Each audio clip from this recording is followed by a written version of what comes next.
Defining Duke is brought to you by Raycon. We're talking Christmas, and you got to start thinking about Christmas gifts ahead of time. You want to give them a gift that they're going to use every day, and that's why you want to get the Raycon wireless earbuds. I use mine every single time I'm at the gym. Better yet, the everyday earbuds have multiple modes, some of which are very useful for the content you're listening to right now, like the pure mode, which is great for podcast listening, or balanced mode, which can also be used for podcasts, but rock, heavy metal, and then there's the bass mode, which is great for hip hop or EDM. Go to buyraycon.com/Duke today to unlock exclusive deals up to 20% off your Raycon order. But hurry, this offer is available for a limited time only, and you don't want to miss it. That's buyraycon.com/Duke to unlock up to 20% off your Raycons. Buyraycon.com/Duke.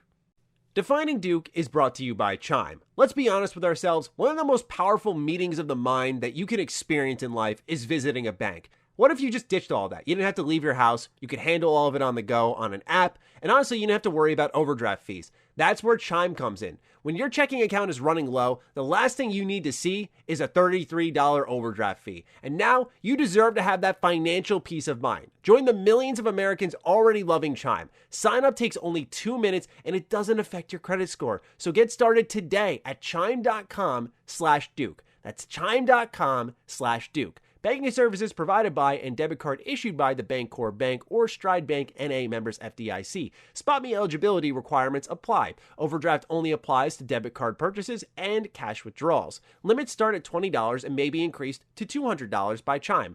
Chime member overdraft fee savings based on eligible members' use of SpotMe, $33 overdraft fee. Overdraft fee data based on bank rate checking account survey and CRL June 2020 overdraft fees report. Defining Duke, an Xbox podcast, is brought to you by, well, you. If you want to learn how to support the show, go to patreon.com/laststandmedia.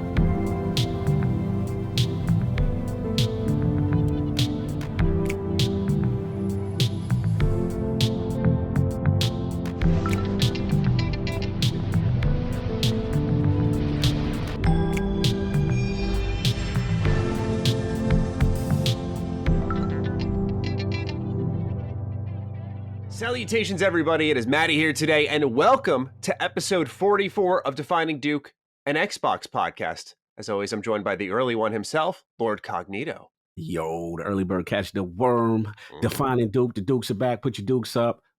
Can't wait, man. We got some great topics. First of all, how you doing, man? I know you've been going through a lot, but good to see you, first of all. Absolutely. It has been a busy weekend, and here we are. We're recording this in the morning. For those who don't know, normally we record in the afternoon. Some plans came up. We had to adjust. So here we are recording the show at a different time. But for you, it doesn't really matter. So with that, welcome to our weekly Xbox show. If you're new here, just know that we do early access for this every Thursday on patreon.com/laststandmedia. Otherwise, we're hitting free feeds across all podcast services, YouTube on Sunday. Also, if you're a patron, you get Defining Duke Ultimate. We just did a Xbox and Sega deep dive. There's some interesting news that dropped Sunday night, and we decided to really dive into that one because Chris Raygon wasn't available for our Halo Infinite campaign talk. So we thought, let's delay it. Let's go into this news in the history of Xbox and Sega. And I'd say it was a pretty good chat. Oh, yeah. It was fantastic. We really, did a deep dive on that, more analytics on the aspects of the deal. Very fun episode. Really check that out. I think we actually came to some really solid conclusions, and I really enjoyed that episode. The Sega kid in me also loved it. Oh, yeah. I was going to say, it's all about that. And of course, we will have a lot to talk about with that in this episode too. So fret not if you're not listening on the Patreon. We got you covered. But with that, as always, we appreciate any mobile rating considerations. We know many thousands of you listen on the go. If one of you just slid on over, type that review up, would help us out a lot. Just going to throw that out there. We got a couple before we begin. 15 minutes of Elden Ring gameplay is on the way. It'll be out by the time free feed listeners are hearing all of this. There's also a limited release of Adidas Originals by Xbox called the Xbox 360 Forum Mid, complete with 4 additional laces, which are red, yellow, blue, and green, representing the face buttons of the 360 controller. And it'll be available to purchase also by the time this is available for everyone for free, November 4th. So if you're listening to this for free, you probably missed out. If you're listening to this as a patron, you're good. You might be able to get in on that pre-order, and they will be shipping on the anniversary, the 15th. So Yes, sir. enjoy your new kicks. Yeah, get them on 360. What's the European one? Adidas. Oh, all right. That's the European. I didn't even know that until like later in my life. I was like, Adidas. Shout out to Jazz. He's like, it's Adidas, and I'm like, oh yeah, that's right. No way. We just ruin all those words here in America. Yeah, no, we just butchered it. Oh, that Elden Ring, man. I know you kind of, kind of hype. Well, just a little bit. Yeah. Just a little bit. Yeah. This one's been long in anticipation, so I'm happy they're finally pulling the covers off that one. So we will talk about that next week. Looking forward to sharing some thoughts on that. Let's talk to Jace McGarver first. Hey, Dukes.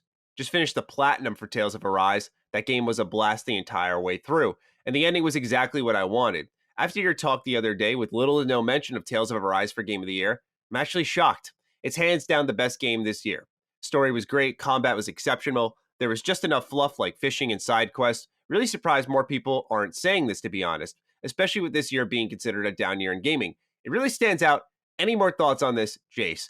I just want to follow up because I don't know. Do you remember if I brought this up in the Game of the Year discussion or not?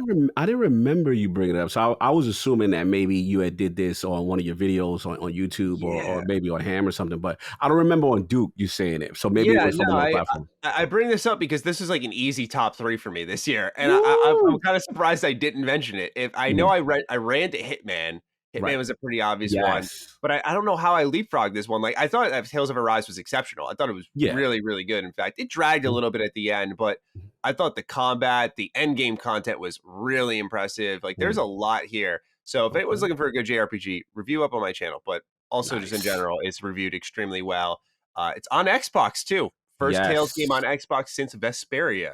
Big deal. I got to get to it. The backlog's crazy, man. Backlog's just nuts. But I have heard multiple things, and people really love Tales. So yes, I have heard this. And you did mention. I remember the announcement of it. Your excitement for it and the actual series itself. Yeah, absolutely. But yeah, it's out now for anyone who's curious. And as you can see, Jace loves it. I love it. So what more do you need to check that out? I'm sure eventually it'll be in Game Pass. No doubt. All right, this one is quite the follow-up from Alex Kilgore, who, he's going to address it right away. Hey, Duke boys. So I know I addressed this on Twitter, but I wanted to apologize again for accidentally duping on last week's episode. That being said, I have a fecal story to share. So this is how he's making it up to us, right? He comes in, he gets 2 questions in the show. He apologizes on Twitter. I said, dude, you're good. Like, it was my fault. I'm the one who's making the script at the end of the day. So he not only is apologizing here on the Patreon, but he wants to share a story with everyone, inspired by my own, it appears. Clearly, you've inspired many. Yes, yeah, I have, man. There are people who felt comfortable after I shared my story. They were like, I had the same thing happen to me. And that was a good feeling, right? Yeah. It knew that beyond comedy, there was a purpose for the riveting tale told. For those who missed it, just listen to the Defining Dookie story last week. Classic Defining Deuce. Yeah. Let's get what Alex talk about. What's going on, Alex? So a few years ago, I was serving in the National Guard. Now, during home drill weekends, the soldiers will be allowed to go out and drink. One night, I go out drinking with the boys. I remember ordering drinks, and the last thing I remember was ordering a 10th drink. I could not imagine that. Next morning, I wake up in the female bathroom in a T-shirt and underwear stained with poo. I get up, walk to our station room, and everyone just starts laughing at me. I ask what happened last night, and boy, did I mess up. Apparently, in the middle of the night, I got up and opened a filing cabinet. I proceeded to pull down my pants and take a nice poop in front of 30 other people. Not only did I poop a mound, I peed on another soldier. They pulled me away and put me in the female bathroom in the hopes that nobody would find me. The best part of this is one of my sergeants cleaned up the poop in the filing cabinet for me. It became a story throughout our company, and I was actually always embarrassed to talk about it. Luckily, no repercussions happened minus my pride taking a massive hit. Thank you guys again. Hope you have a waking up in the female bathroom with skid-marked underwear kind of day. Yo, I don't even know where to start with you, Alex. Like, man. First of all, you 10 filing drinks. Cabinet? Bro, like, mentally, he must have just been like, I gotta go. He probably woke up or whatever. I gotta go. Yeah. And he felt that simulated. Whatever opened. Something had to simulate the lifting of the toilet lid. For him, it was a filing cabinet. That's bro, the whole thing. But you listen, you know it's over when you wake up and you look at somebody like, yo, what happened last Yeah, night? When you yeah. gotta ask what Mhm, happened, mhm. it's over. Yeah, it is, and especially if the first thing they do is laugh at you. It's like, Yes. "What did I do?" It's Yes. changed. I'm just I'm flabbergasted by It's a his lot. choice of toilet when he's intoxicated. You know, Listen, there's a lot to unpack here. there is, man. He peed on someone. Bro, see, that's that thing. Like, He had some casual disrespect. Like, that's there's a lot here. it's just all right. There's also some finer detail. Clearly, I'm assuming the other person must have been sleeping because if you just whip out and just straight go off on somebody like Yeah, that, yeah. that's crazy. That's crazy. Yeah, and, what's interesting is, say I peed on another soldier, but he hasn't really told us the retort of this soldier. Yes, Did he get up to throw a punch? Did he get up to that's what I'm here's the thing, saying. Like, if this guy's peeing on you, do you run at him to stop you, or do you back up? Because you back up, you're like, "I listen, just let him pee on me." I'm gonna give this man the benefit of the doubt who got peed on.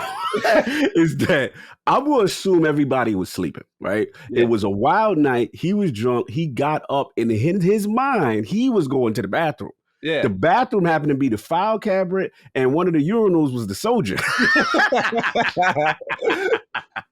Shout out to Alex. That's classic. I don't even know what to say with that one, bro. There's just That's so much to crazy. unpack here, man, but Yeah, I guess that's what alcohol does to you, so yeah. with that, we'll move on to what we're playing. Alex, thank you for sharing your story and following up. We appreciate you. Cog, would you like to get this started? Yeah, man. Look, man, for as far as what we played and all that, Mhm. yeah, it's still, bro, Disco Elysium still got me, man. I mean, I don't know.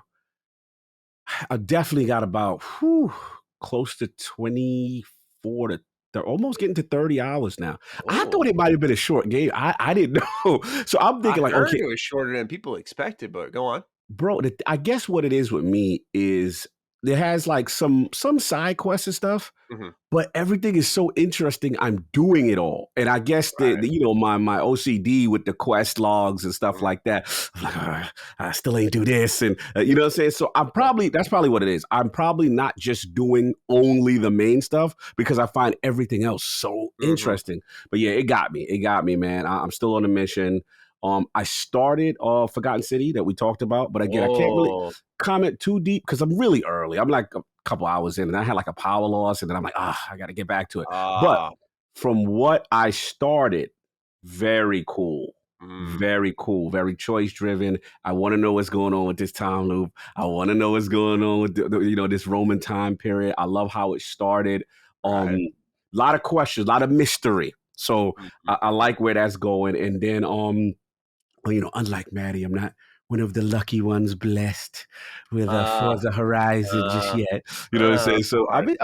I've been taking it back, man. I've been taking it back to 4, just kind of get my feel. Even though everybody's saying 5 is clearly superior, and obviously I've talked to many people regarding 5 and how excited they are. But I just wanted to get back in the zone of Mhm. Forza again, and just going through the UK and seeing how beautiful that game is. So those have been Absolutely. the 3. But yeah, Disco, I'm on a mission. Hopefully this week because it's people are mad at me. Like I've stopped playing everything. My Destiny friends are mad at me. Everybody's mad at me, and I'm like, look, I don't care what you Abandoning the say. clan, man. I said, if you message me one more time, I'm gonna put on Do Not Disturb on Xbox Live, so I don't even see your message. So be nice. I'm even talking to you while I'm playing the game. Dude, I'm That's how I surprised that get, you're still using the Xbox messaging system. I haven't used that since the 360 days, man. Then bro. again, I still do. I lock my stuff down. I was like, don't bother me while I'm Don't playing. bother me. I Yeah, should. I should. yeah, You know what it is? I probably should. But I don't know. So sometimes also I like to let people see what I'm playing. You know what I'm saying? Kind yeah. of thing. So They that's can what it is. see. It's like look, don't touch kind of Yes. thing. Like Yes. I'm like Patrick Starr in the museums. Like he's walking around touching things, and the security guard's like, don't touch. That's what I'm doing. I'm like, don't touch. Yeah. Don't And interact, please. last point. I'm glad you said that because I gotta call not some individuals out, but there is like gaming etiquette that I feel is lost online. And my thing is, look, if someone says, "Yo, Carl, like the show, whatever," I will take a time out and I'll give you a response, right? Mm. But some people want to have full on conversations while you playing a single player deep. And I'm like, see, this is why I'm gonna go online because y'all not understanding space. But I just had to get that off. There's etiquette with single player game. Let people breathe and rock out. Then Yeah. talk to them later. Yeah, Go I ahead, continue. remember I was streaming the Halo Infinite flight test, and I was on a different account for it because the way we downloaded the flight, it's on another account that I'm account sharing with. So what occurred was I couldn't go onto my account, which had all the security and privacy settings active. So I'm streaming on my friend's account, and some dude just starts spamming friend requests. Now, here's the thing: we had a chat 600 strong, and guess what? This man got mass reported. Goodbye. Goodbye. There's no way he was signed on Xbox Live that week. There's no way. That flight test done. Any fun he was gonna have that week over with. Like he was not going on Xbox. I'm telling you. That guy was. Everyone was chat was like, "Yep, just reported him." Went on my app, reported him. Oh yeah, he was going down, man. There was no doubt. You got to get him out of here. But yeah, that's why I like to keep my security settings the way they are, because there are people who just spam, be weird, and annoying. It's like, dude, I don't care. I just don't want to deal with you. No, I respect it. I had to learn. I'm learning from you guys. You know, sometimes you gotta. Cog likes everybody, but sometimes, you're never gonna get anything done if you talk to everybody all the time. Yeah. Set up the barriers. Exactly. I have been playing Resistance Burning Skies. I played and beat it in a single day. This is a PS Vita exclusive Resistance game. Okay. A little story about this, right? So I got this game for like $15-$20 online. I'm trying to build up my Vita collection. And I played through and I see all the trophies. I go, oh, this is a really easy plat. I'm going to go for it. So I get every trophy, but there's one missing. Which one? You got to finish an online match. Now, oh no! I look up, and 6 months ago, someone was playing a game of Resistance Burning Skies online on YouTube. I'm like, there's hope. It's at least somewhat active. Now, I keep in mind that the PlayStation Vita store was starting to get torn down around this time. Thinking to myself, well, let's go and find out. So I go, and I need an online pass to play. Oh, remember that? Yes, I don't know why this was a thing. I was like, it was the worst flashback imaginable because I'm one trophy away. So I go to the online store and I find there it is, Resistance Burning Skies online pass, $10. I'm like, do I want to spend $10 for this platinum? Before I even finish my sentence, yes. Yes, I do. Absolutely. So I decide to go for it. Purchase doesn't process. I keep getting these server errors. So I go online, I'm looking up these server errors. People are like, yeah, reset your billing information, reset your system. I went through the hotspot on my phone. I'm trying all these things. Nothing's working. Oh, no. Another desperate measure comes into play. Someone said, if you buy it digitally, it'll come with the online pass. Okay. All right. So I'm like, okay, all right. So $5 more. I do again, don't even finish my sentence. Yes. So I go for the download. Doesn't go through again. No. So the bundle purchase of the digital the digital package purchase, which came with the game and it would come with the online pass, did not work. So I'm sitting there and I have one remaining theory. I'll update the audience when I can. My girlfriend is borrowing my US PS Vita, the OLED, whereas I have the LCD one here at home, which is a imported Japanese Persona dancing Vita. So I'm thinking that this may be the problem. With that said, let's go. When I wanted to get some PS1 classics on my Vita, there was no problem at all. When this was back when the store was announced to be getting torn down. Getting closed, yeah. I was like, okay, I want to get the PS1 classics. I'll buy everything else physically because I like Vita a lot. Yeah. So I don't know if this is just a sign that they started tearing down the store, and when they said they're keeping it up, they prepared nothing. I'm doing a little research on this because it may call for a retro rebound video. But yes, great. All I'm saying, if you're listening to this show, keep an eye on your Vita collections. They're about to go up. Yeah, it's a good lesson on storefronts and how things go away, as well as the online pass. I forgot all about that, but that was a thing. Yeah, that was a Mass thing. Effect 3 had it. Yes, a lot of games had it. So. That was my big story for the weekend. Otherwise, Halo MCC continues. Just wrapped up Halo 2, starting Halo 3 tonight, probably. We already know Halo 3 and 3 ODST are going to be one taps, just one night, done. Quick games. So we're really flying through. Nice. We'll be done with that shortly, and that'll be a good feeling because we're going to be nice and prepared in advance, probably before even the 15th or the 20th anniversary for Xbox, which is good because I anticipate Halo news that day. And then I have been playing Forza Horizon 5. Put your pinkies up for Maddie right now. He's doing big things right now. You know. I didn't even say it as a flex. I'm surprised they sent me a code, right? Because I Salute like, to you. Yeah, you deserve it. You deserve it, brother. no, You I'm deserve surprised in the sense of, openly on the show, like, yeah. it. Oh, but you the target audience. You an addict are the target audience. The Mm, quote unquote Forza haters, because you gotta understand your opinion holds more weight.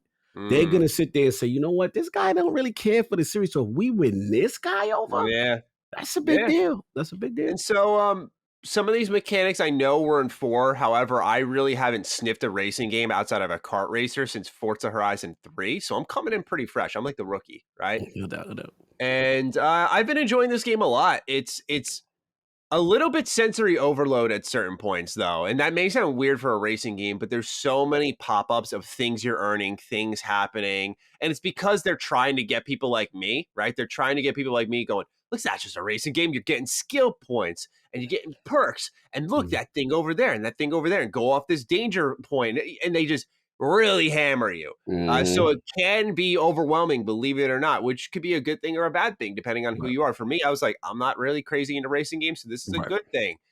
There's a really steady stream of unlocks. It's almost like Tony Hawk in automobiles. Because, like I Okay. said, you're drifting, you're getting points. Bro, I've flown off the road and gotten points because it's like now that I've flown off the road, they're giving me like the lumberjack points because I've wiped out a bunch of trees. I hit a cactus, I get a trophy, or not a trophy, a challenge thing for smack disc. Like there's a ton of different things that you're going to earn points for to keep Mhm. that skill chain going. Oh yeah. So it feels again like Tony Hawk in a really weird Mhm. way. And as you get a feel for the game, you start to look for those little bumps so you get air, you keep that skill chain alive. Yeah. It's funny, but it's really enjoyable. The Nice. open world itself is huge. Okay. There's a plethora of content that Mhm. will keep you busy for a long while. I like Okay. how this game picks up from Forza Horizon 4, where instead of Okay. earning fame and becoming the star, you're Yeah. already the star. You're bringing your talents to Oh. Mexico, so Okay. Okay. you just kind of get right into it, right? There's no real lead in. They assume you know what you're doing. Mhm. The event lab, I believe that Mhm. was in Horizon 4. Yeah. That is strong. Again, it's a Okay. strong component.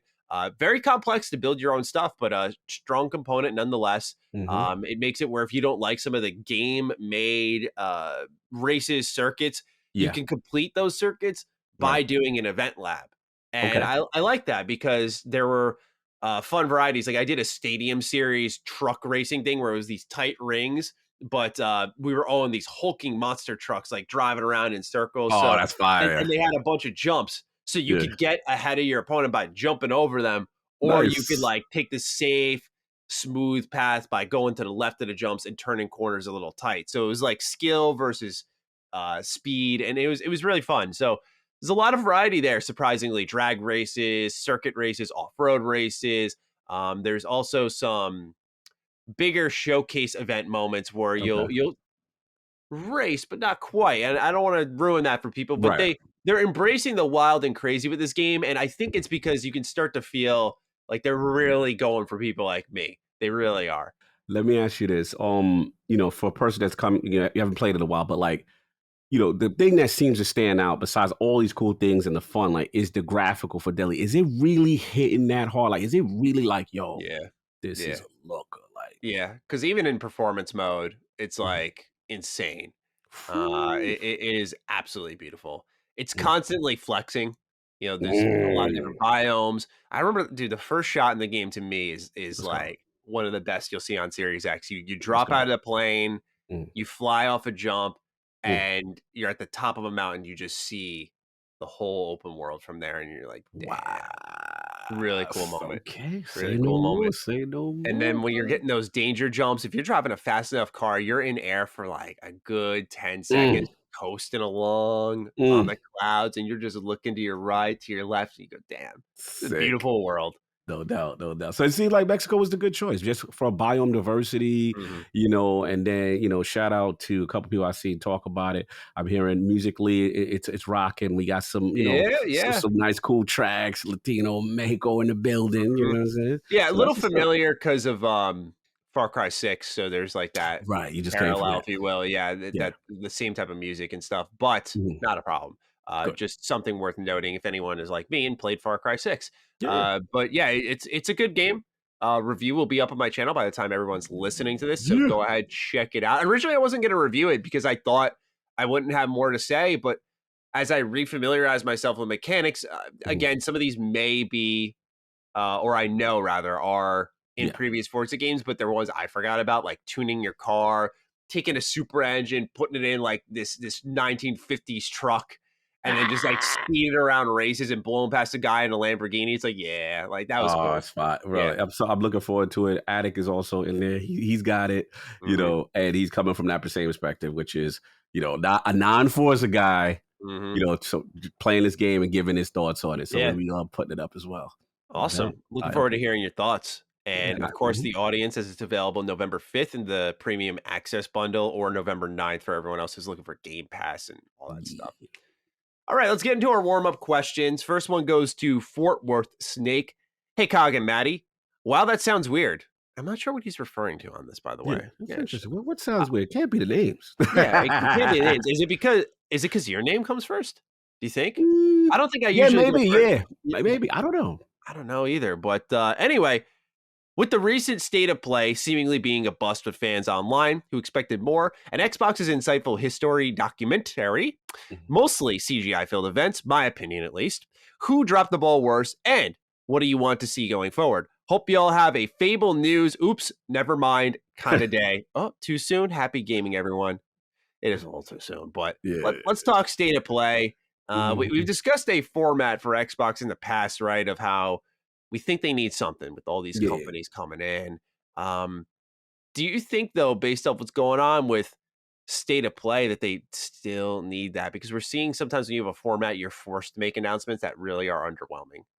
Yeah, I mean, I think it always, I don't have a problem with the format. I think the issue comes down, as far as state of play, is just that the content was minimal. Right. So everybody was disappointed because it was like, you could have left that for a blog post. But I didn't necessarily have a problem with the format. The issue I got is I don't want to see trebuchets. I don't want to see the history channel. You know what I'm saying? Like that's just me. Like if I'm coming to a gaming platform, I want to see games in gaming, you know, and I want to see less personalities. And I just watched, what is it? The Age of Empires. They had like a little tribute. Well, I don't know if you saw that one with Thor, Bjornsson, the mountain, and they outside with tribute. And I'm like, look, I get it.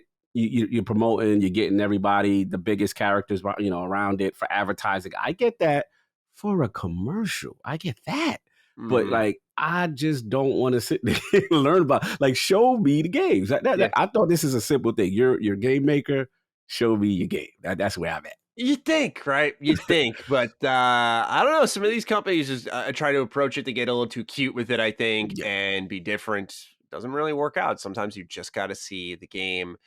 Who dropped the ball worse, though? I know it's going to sound a little biased, but I genuinely think PlayStation did, because to me, it's like if you had something to show and then you still messed up, I think that speaks a little bit more than Xbox having like a bad trailer that kind of stood out like a sore thumb. And in the scheme of things, I guess the Age of Empires trailer wasn't bad. It just, it was poorly placed. It was not supposed to be in that showcase, in my opinion. Especially when you knew they had gameplay in a separate show that was a day later. So to me, state of play coming out, and they didn't hype it up, but of course fans are going to get hyped, and they should expect that. And you arrive with Five Nights at Freddy and all these games that are pretty irrelevant to your audience outside of, I want to say, did they show Sifu again, or they showed something? Show no, they showed Death's Door. They showed. It was Star Ocean. Little Devil Inside. Little Devil Inside. That's what it was, and that looks solid, but still no release date on that. Star Ocean, I wish I could be excited for as a big JRPG fan, but it just looked rough in that trailer. It looked rough. King was going in on it. Oh my god! It looked, they got the really Bon Jovi haircut. I said, I can't. Bon Jovi. He was so disrespectful. He smelled blood in the water. He was going in, man. That was not a good trailer at all, in my opinion. I say as someone who kind of enjoyed Star Ocean. Like, I haven't played a lot of it, but I enjoyed it. Yep. But I'm gonna go with state of play being the bigger bust. What about you? I think I'm gonna go with Xbox. I'm sorry, I did. No, I think both are reasonable choices. Yeah, I'm never a fan of that kind of marketing in a show, and to me, it just destroys pacing. So I rather deal with underwhelming games Mm. as far as just the way they look. But at least their games was like, all right, cool. But the other stuff, they can miss me with that other Yeah, stuff. totally understood. Defining Duke is brought to you by Chime. Let's be honest with ourselves, one of the most powerful meetings of the mind that you can experience in life is visiting a bank. You meet the branch manager, the teller, and you understand that at one point in time, these very people may have overdrafted your bank account. You understand the power they have, but you never want to quite experience it again, so you stay on their good side.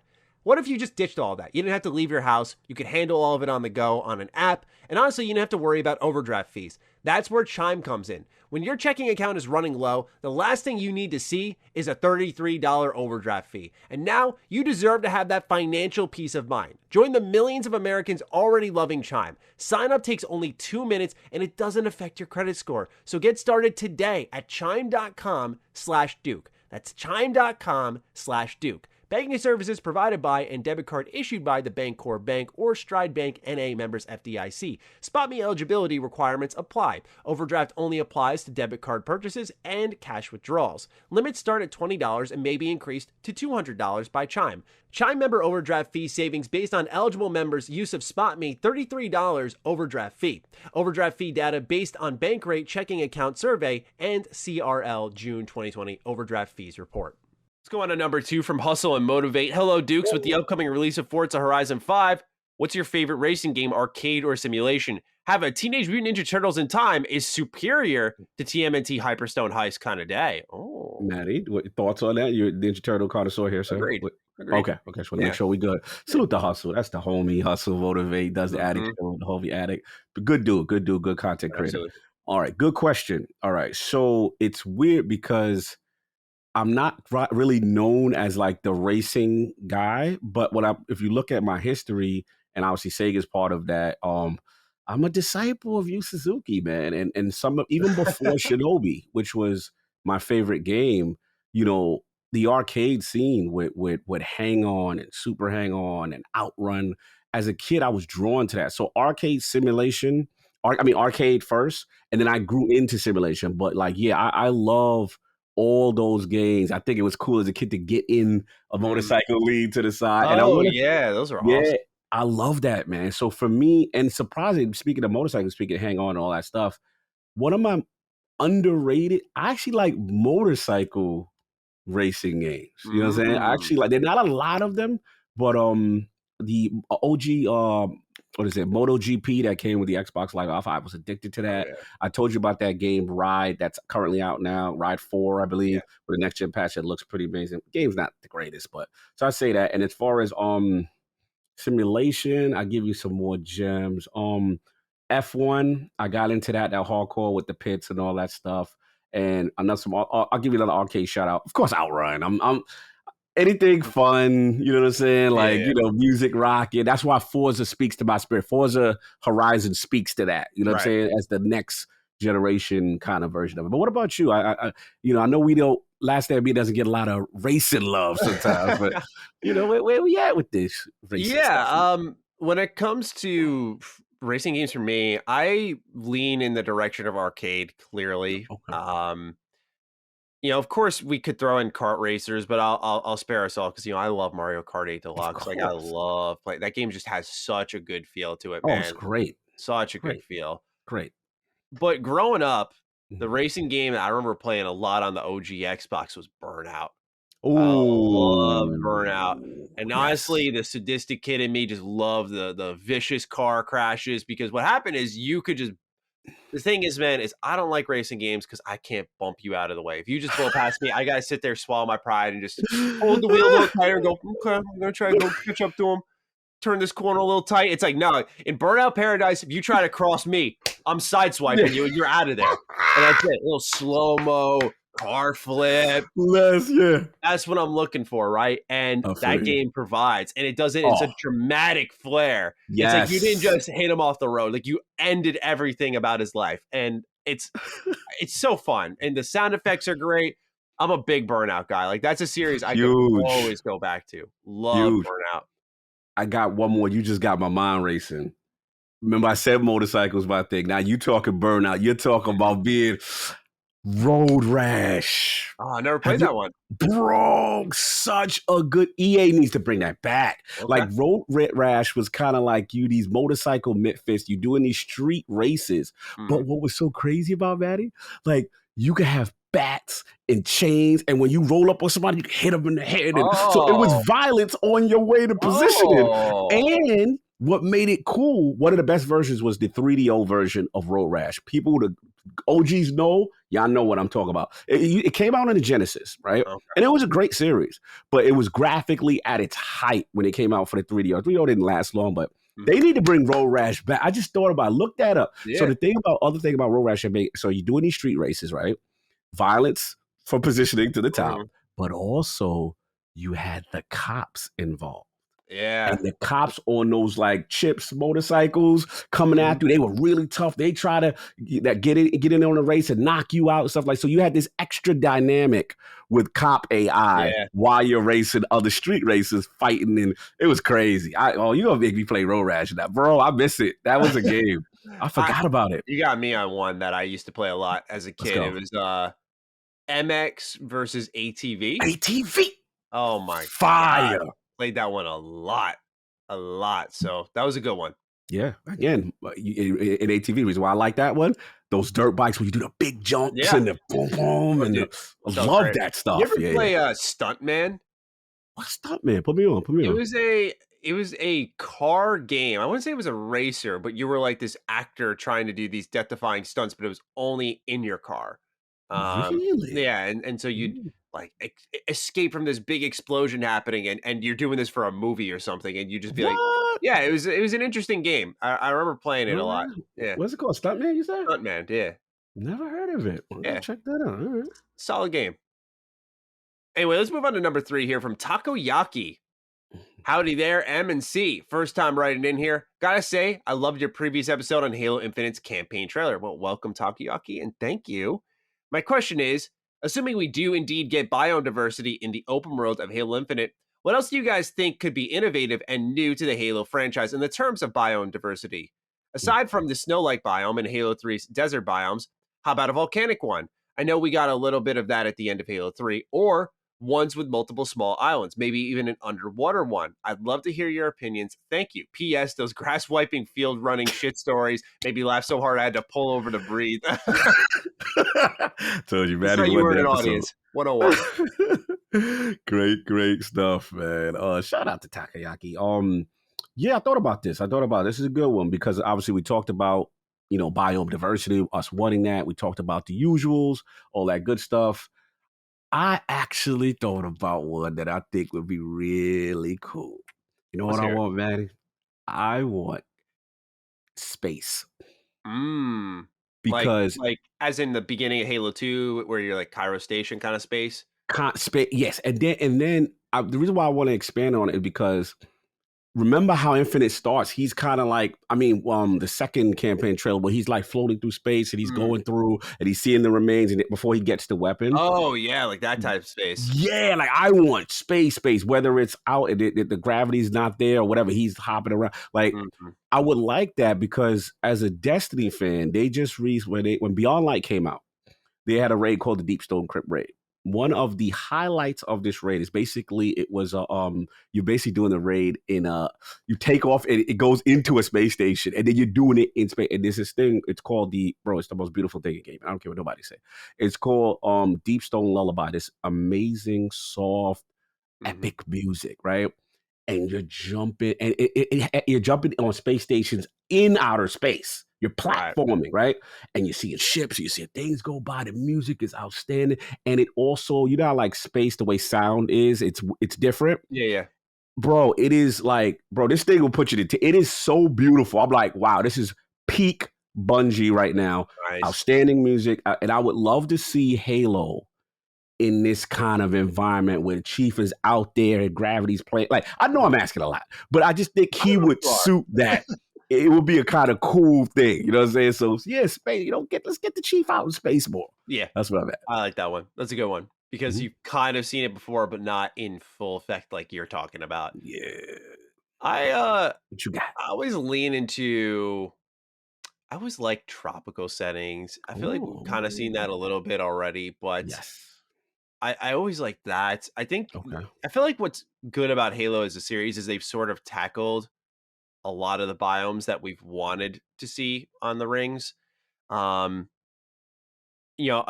for me, it's I don't know if I really want to see Mhm. more beyond what we know because Halo Okay. Infinite's so beautiful. Like I want to Yeah. see the snow biome. Like I want to see it Yeah, in I this new do. engine. Like that's what I'm Mhm. looking for, especially after going back to Combat Evolved with Assault on the Control Room or going back to Halo 2 where I forgot the name of the mission, but you're playing Mhm. as the Arbiter and Mm. it's where it's I think it's the library mission and you Okay. exit the library and you see like the big tower in the backdrop, the light shooting from Whew. it, the snow's Yes. falling.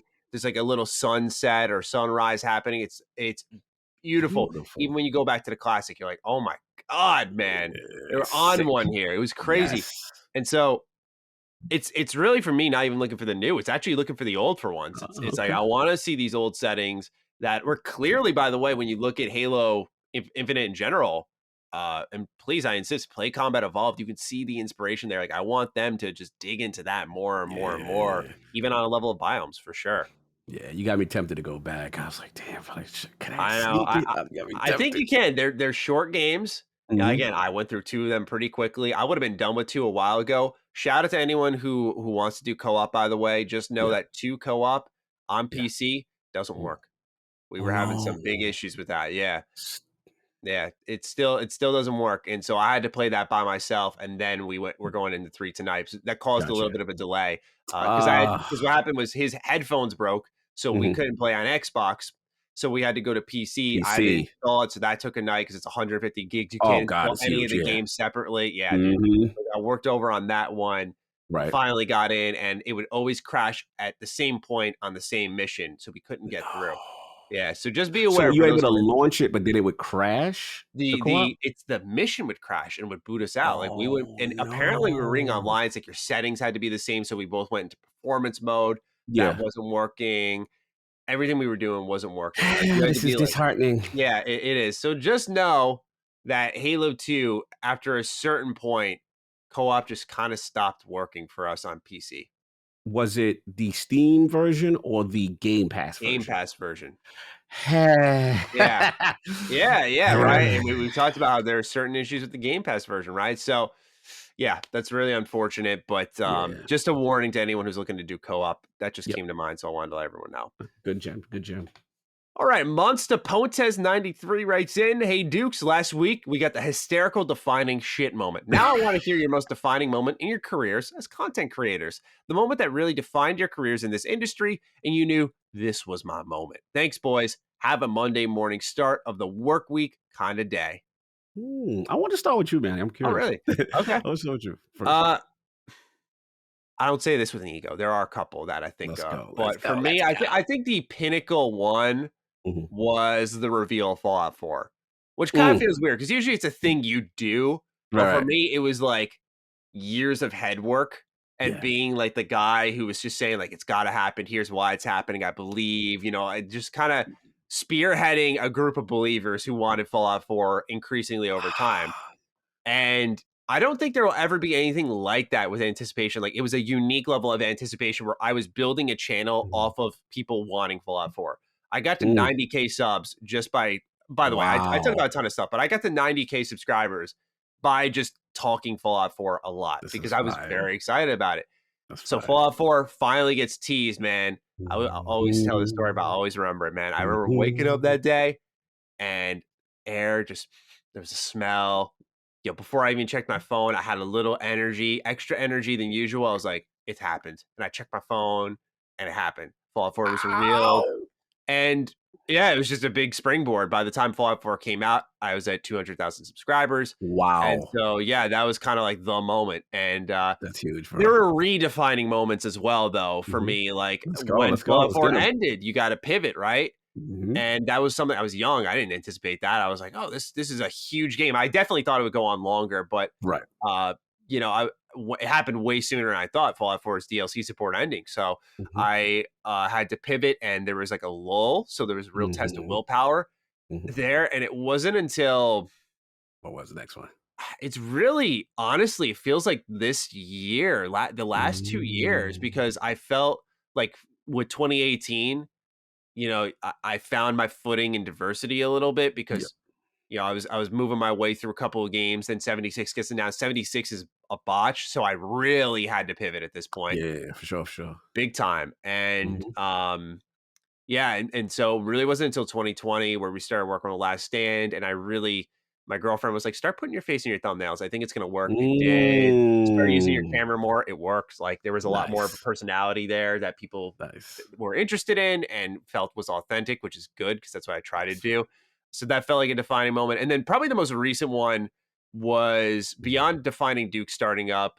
mhm. Uh, There've been a couple this year. Launching Retro Rebound, I think, is going to be defining in years to come. Let's Starting the go. game development, I think, is going to be, of course, defining in Let's years to come. go. But Deathmatch. one that people have seen beyond Let's Retro go. Rebound was December last year. Courtney Taylor hits me up, Mm. and she's like, "Hey, we just did a Mass Effect version of this. Would you be interested in hosting a panel of all the Fallout 4 voice actors and actresses? And we'll do like a streamily afterwards," and just kind of putting me in this like the heart of a really big event, right? And Bro. that's an honor. Like, I know. Never knew this. Oh yeah, yeah. This was last December. Oh, you Yeah, got to send me this link. I got to yeah, see this. yeah, dude. It was me and literally almost the entire cast of Fallout 4, and it was this kind of A Duke good settlement needs your reunion. help. Let's go. Yeah, yeah, yeah, yeah. He was there too. We had Preston Preston. Garvey in the house. Preston. Yeah, and it was a huge moment because it's kind of validating in a way. Like, of course, it helps that you have the support of your audience, but when you get the support of your peers, Oh, it's a big thing. it hit different, It's a bro. big Yeah. thing, and it's Yes. not. I don't think it's necessary to feel like you've done something with your career, but for Mhm, me, like just that recognition across some really talented people, like Courtney Ford, who did the voice of Piper, she's like a huge TV star now, huge, mhm, and it's just cool that like she remembered me, she remembered our interview, she was very kind. There was a lot of people there. Katie Townsend, still kind as mm, ever. mm. Meeting Matt Mercer, he's extremely humble. These people that I've listened to for years, that have put voices to incredible characters, and being able to just ask them questions for a couple of hours. Yeah. It went fantastic. They were really great. And so to me, just being called, the bell rung, Yes. and being able to answer that Yes. bell, as nervous as I was, Oh, that's was awesome, bro. incredible. It was incredible. So that was Bro. probably me. I'm curious what yours is though, because I don't know really what Mhm. the answer for you would be. It's this. I had to think about it. First of all, shout out to you. Those are amazing. Those are amazing stories. For me, it was different because it was kind of like coming up. I didn't anticipate being in a content creator. Like Mm, this was never in the cards for me, right? mm, So I'm just gamer hardcore, and then did IT on the side. But I knew my mission was E3. So I'll give you two. One, you know, we just recently had, we got OG check about OG. yeah, yeah, But yeah. the reason why, it resonates with me and him is because that was like my second E3 as a fan, right? And I'm there and I'm just going around and I see Ryan with like the whole IGN team, and that you could tell this man is busy. Like you could see he's going from one, conference hall to another. And I'm like, I'm in my fanboy, yo, Ryan McCaffrey, yo, what Yeah, up? yeah. You know what I'm saying? Da, da, da. And I can see it in his face, like he had that face, like, I really don't have time to talk to you. Yeah, You know what I'm yeah. saying? And I'm like, you know what? I got the situation. I read it and I said, brother, you know what I mean? I just want to let you know, I've been watching you since the OXM days with the demo disc and the thing and the magazine. Mm, Huge fan of you. And, I was just like, I just want to pick. And he was like, absolutely. And he stopped everything he was doing. He took his camera crew, everybody stopped mm. and he snapped the pick, and I still got it. You know what I'm saying? Oh, really? So yeah, Okay. so it's funny because that led to him being on LP, but that's another story. So what ends up happening is, and we just start vibing. I find out he a Met fan, and he just took the time out of his day, like he could clearly didn't have to do that. So I always had a respect for him on that level. You know what I'm saying? And then obviously, getting the call to him by the community or whoever to say, you guys need to have Lord Cognito on podcasts a lot. And I've been watching podcasts a lot for years. Hmm. You know what I'm saying? That was Hmm. like a staple for me. Yeah, yeah. So to get that call and to be on that show was a huge deal for me. And just to Absolutely. see everybody kind of rally. And then obviously our relationship kept on. He's ILP, and then obviously he came through on the Dukes. You know what I'm saying? Hmm. So that was one of those full circle ones for me. And then the second one, I got to be real. Like, this is something that's consistently evolving, with me as a content creator. But I ain't gonna lie, like, you know what? I got the DM from Mr. Matic Plays, man. I ain't gonna lie. Like, bro, like, you gotta understand, like, that type of stuff don't happen to me, right? I'm not the guy that gets selected to do, and in my mind, again, shout out to Carrot, you guys were holding it down. I had fun when I was here. And, obviously when he had other commitments and things, he had to move on. Yeah. And I saw that, and just to get that from you, and then Colin, who again is another one of my Mount Rushmore, for him to put the tweet out, like, it's surreal. I'm like, Colin Rice just tweeted, he's excited to have Cog on the Last Stand Media. Like, it was just like, and then the love, like, everyone that retweeted, liked it, and said, brother, you deserve it. My ILP brothers, brother, you deserve it. It was really emotional for me. You know what I'm saying? Like, I've never had anything like that happen. So my journey is still going on. I'm a late bloomer, so to speak. You know what I'm saying? But but it's a story told on that it's never too late, right? Not that you're old, but I'm saying, like, it's just, it's funny because I didn't watch the episode, but I was listening to part of a clip that you posted with Danny Pena, and he was talking about how many years he's been in the industry, and I think it was 20 years, and he's like, this has been my best year. And it's like, it just shows that there's always room to grow, and you never know what's around the corner, which is what keeps a lot of us going. It just, you never know. Like, I thought, hey, this year's kind of been my best year, but who knows what the year is like when my game comes out? Like, is that going to be the best year? Or when does Retro Rebound pop? Like, bro, you never know. There's always a new highlight. Always a new. And the last one I just say, just like I said, Iron Lord's podcast and the love we get, and just the brotherhood of all of us. And I love it when, once the world gets better, all of us coming back together in physical and going to a show at the E3 and stuff like that. So those are it. Thank you for the question, Ricky. Yes. We appreciate that. Let's do James, and then we'll move on to the news. What's up, Dukes of Last Stand? I wanted to write in to discuss what I think is Game Pass's biggest hurdle to jump. It is definitely the best deal in gaming. However, as a married man with kids and a full-time job, gaming is my only hobby. So my biggest currency is time. I usually play single-player games like Red Dead 2, God of War, jump back into Skyrim because I do not have time to keep up with the meta of multiplayer games and usually get destroyed. So a game like Starfield is right up my alley. However, I will just buy a Series X and the game rather than Game Pass because I don't care about access to 100 games. I don't have time. I want the game I'm going to sink my leisure time into and then move on to the next one. Game Pass doesn't appeal to me because I only have the time for a few games a year. Rather than worrying about my subscription, I will think about just buying what I'm interested in. What do you find, gentlemen, think about this? How does Xbox get over this? In my circle of friends, that's always the biggest thing, time. May you guys have a $5 bill on the sidewalk kind of day. Thanks, James from Colorado. Yeah, I like this. James, great question. Great question. The thing about this is twofold. One, we're talking about your style of gaming habits, right? The guy that's, hey, I'm only going to buy one or two things a year. That's it. I don't really need 100 games. Time is up. That's a valid argument. That's a valid argument. And there are people that are in that situation. I think the way I look at your situation is why we talked about on previous Defining Dukes. It's imperative for them to make sure Game Pass has those AAA games like you're talking about, like a Starfield, right? Like, if they continue to have those type of games during those months, then that in your mind could facilitate, say, okay, maybe I do get it because these 2 or 3 games that I buy for the year are part of the service. But the flip side too is, and I want to shout out Phil, he's a Wall Street Journal recent interview. I believe it's Sarah Needleman. Excellent interview. And he surprised me, Matty. He said, because the thought process has always been, they need Game Pass to work. They're putting all this stuff in the Game Pass, and it's, ride or die subscriptions. And I kind of bought into that. But he made a key thing. He kind of said, we're not set up where it's only Game Pass or it's only cloud, kind of thing. He was like, they are subscribing to a diverse, multiple revenue stream kind of environment where is retail. Because he said, look, at the end of the day, there's always going to be retail. There's always going to be people who will never want to do anything on the cloud. They want a local experience, right?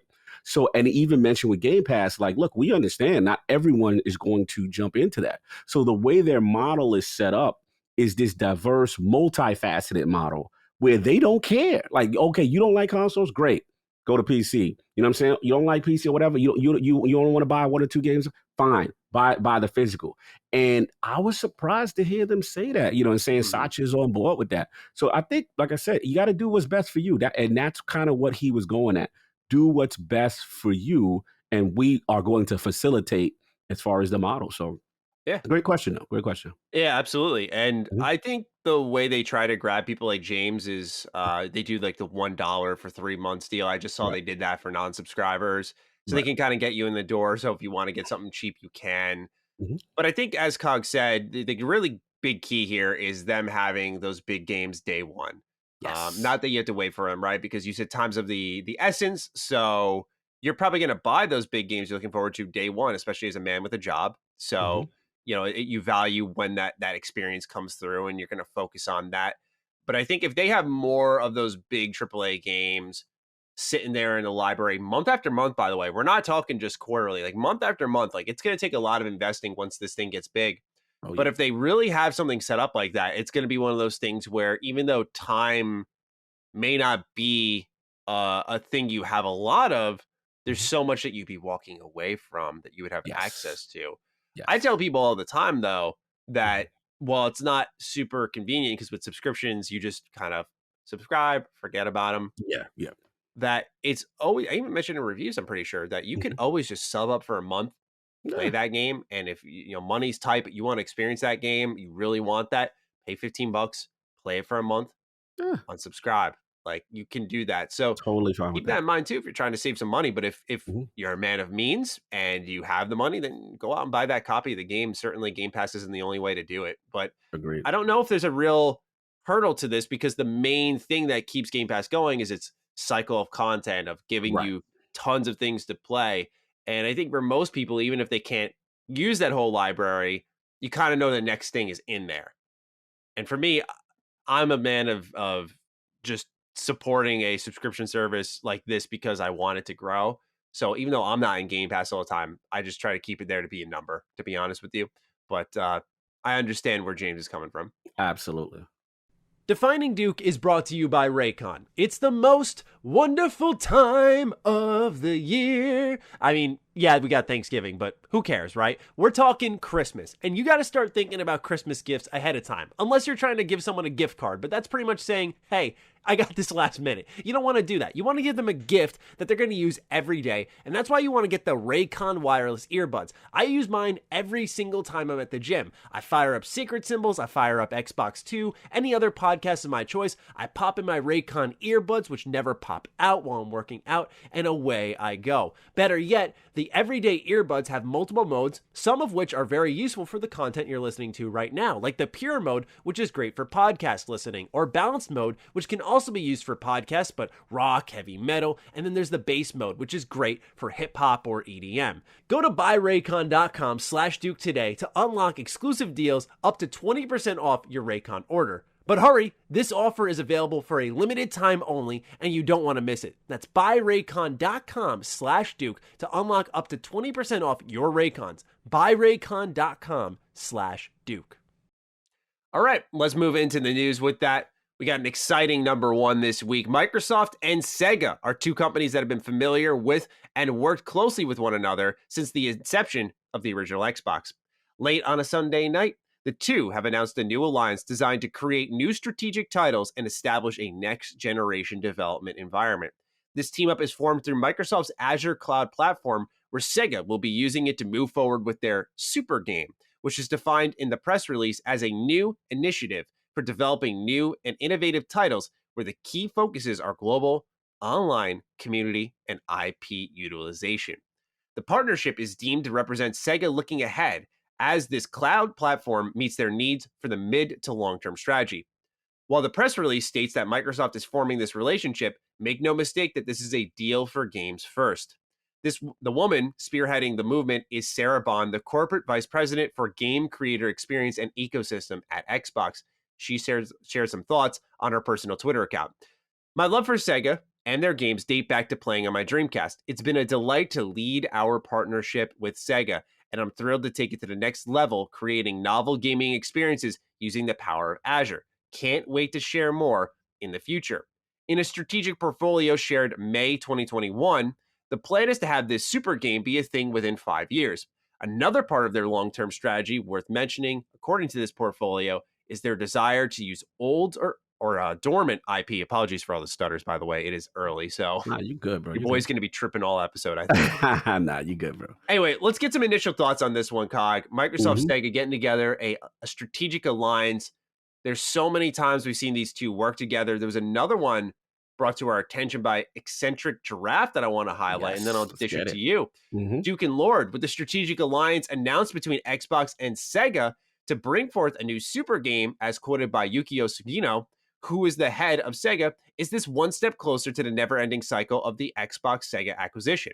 I mean, Sega is allowing Xbox to use Creative Assembly and Relic to make Halo Wars and Age of Empires. Now, Microsoft is allowing Sega to use its Azure technology to bring a new IP.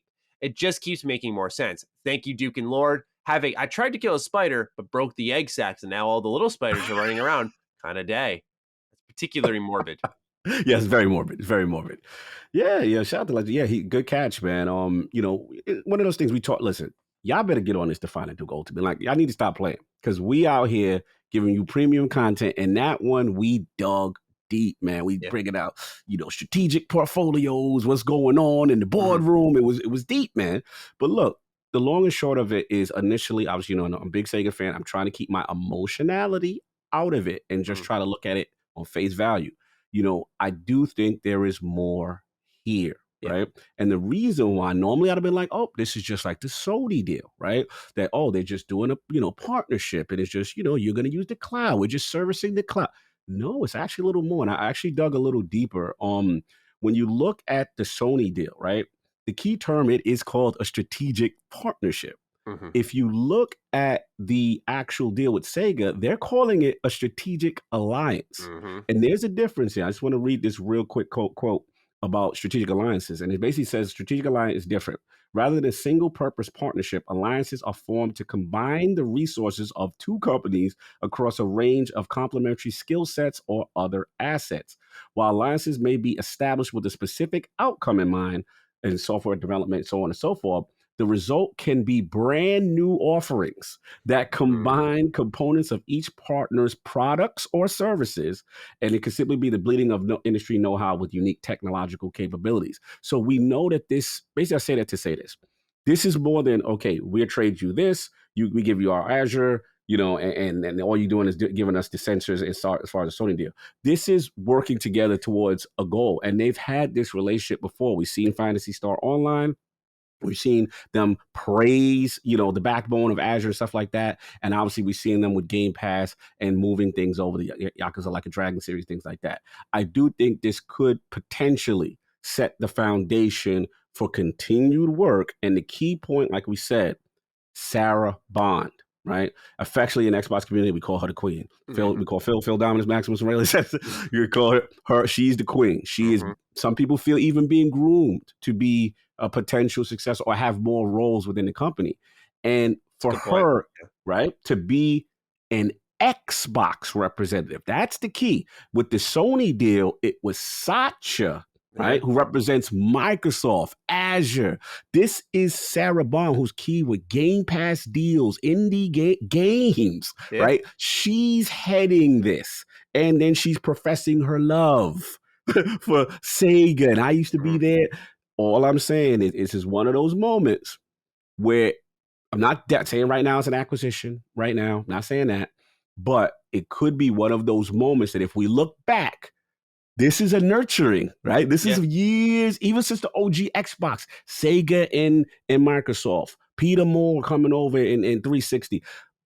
If an acquisition does happen, we can look at these moments like, yo, it's right there before our eyes. This was a developing for years, but continue, Matty. Exactly. It's kind of what we saw happen beneath our nose with Bethesda, where you saw these deals happening over time. Some of them were away from seeing eyes. We talked about this on DDU, like Todd phoning Phil Spencer about, what do I do with Fallout 76? It's a complete clusterfuck right now.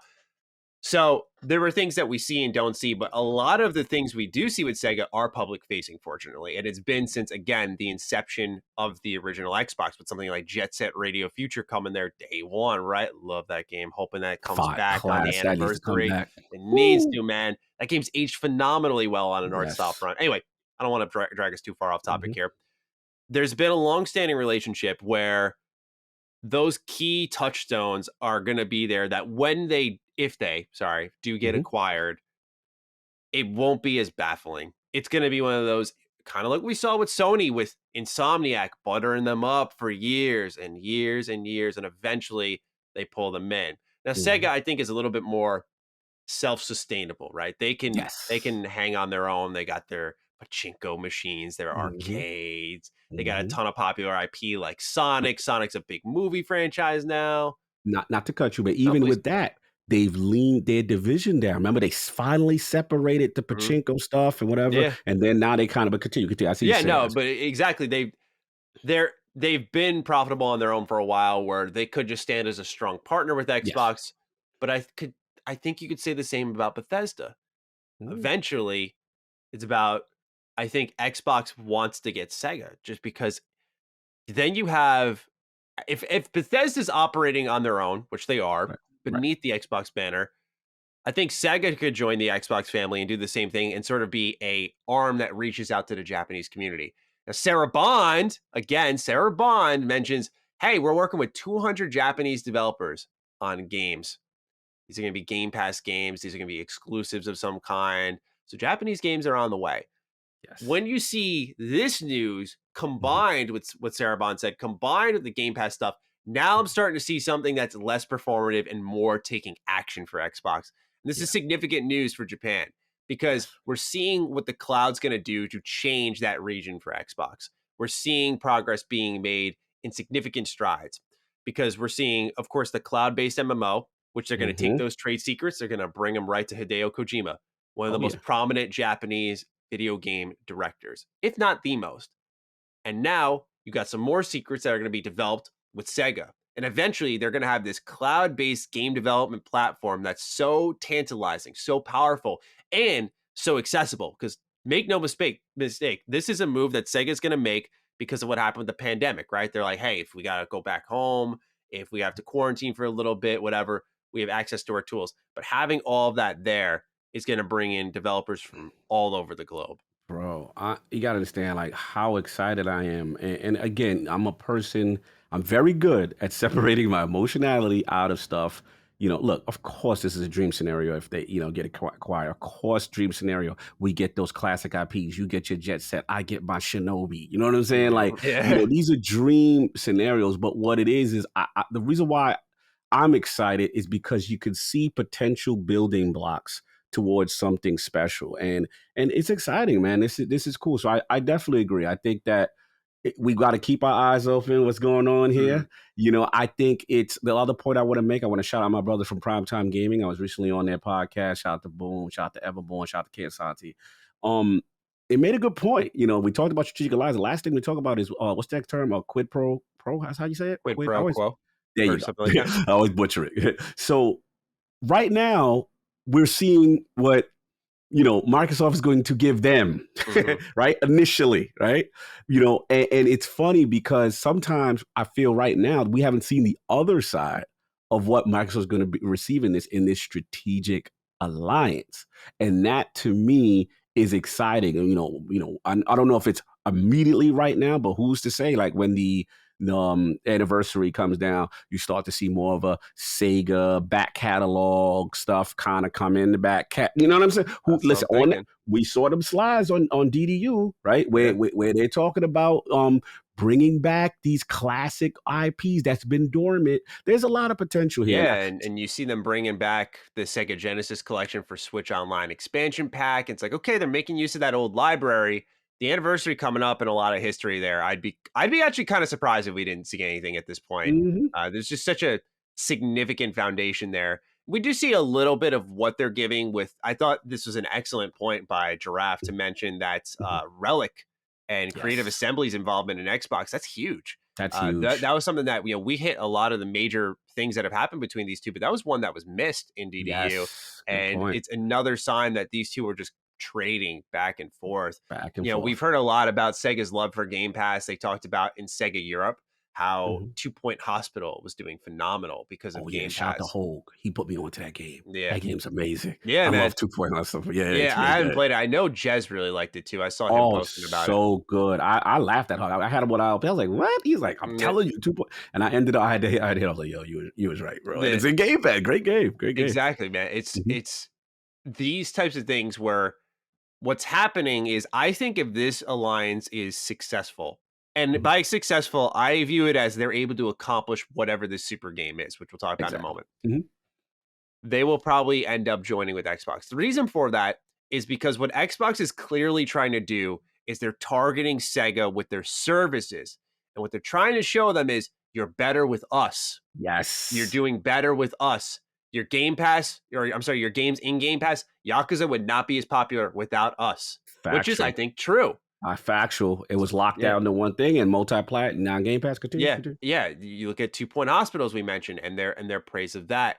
There are just Mhm. so many instances. And if this works out, it's like, look, gotta say, like, we're doing Bro. pretty well together. Things have Mhm. only gotten better since you started working with good old Xbox. Why don't you join Yeah, the family? I'm that's telling what you, I'm saying. that's what they're gonna try to I, do because eventually it's gonna be that undeniable. Well, yeah, yeah, you're it kind of makes right. sense, Yeah, right? Totally. And the last point I'll say is, you've seen Sega praising them for Fantasy Star Online 2 yes, and how that infrastructure truly helped resolve so many issues they had prior. We're seeing the fruits of it, and like you said, it makes sense down the road that both continue to work together and have this fruitful relationship. yeah, Yeah, you could potentially see a scenario like that. Again, I'm not saying it's right now. Things still have to continue to progress positively, hmm and if it does, yeah, it wouldn't be surprising. The last part I thought about, even think about this too, was that with Xbox's acquisitions, right? Where they speak to Matt Booty, and we have to keep in mind he is one guy. But what's the beauty of the Bethesda deal is that they are a publisher and they can operate independently on their own. So it's not all this micromanagement involved hmm with Bethesda, right? hmm They can still. So it's similar in Sega. Microsoft covets that region. They yeah, covet it. They have never. They've been historically weak there. And then if you are able to pull them in, then it's a situation where it's like, okay, they're self-contained. They can breathe on their own. We don't have to super manage them if they are brought into the fold. And yeah, we'll see. This could be a tea leaf, for down the road, and we'll say, yeah, it yeah, made sense. absolutely. And of course, with Bethesda standing on their own, Sega could probably take a look at that and be like, all right, that could be us too. We don't Yeah, really get micromanaged to death here. And I absolutely. think that's why they let Bethesda kind of go off, do their own thing to be the Yes, sample to say to everyone else, like, hey, if you join us, we're not going to exactly. crank down on you. We're not going to change your culture. It's just Hmm. you're there, you're with us, part of the Yep, family, and we'll hit you up for E3 announcements. exactly. Well Let's talk said. about this super game as well. I think Let's it's a get it. really big point of all of this is that Hmm. they say in the press release, it's a new initiative for developing new and innovative titles, plural, where the key Yes. focuses are global, online community, and IP utilization. Hmm. Sounds almost like what we're seeing with Halo Infinite, Assassin's Creed Infinity, a video game platform, which will then release games within it, right?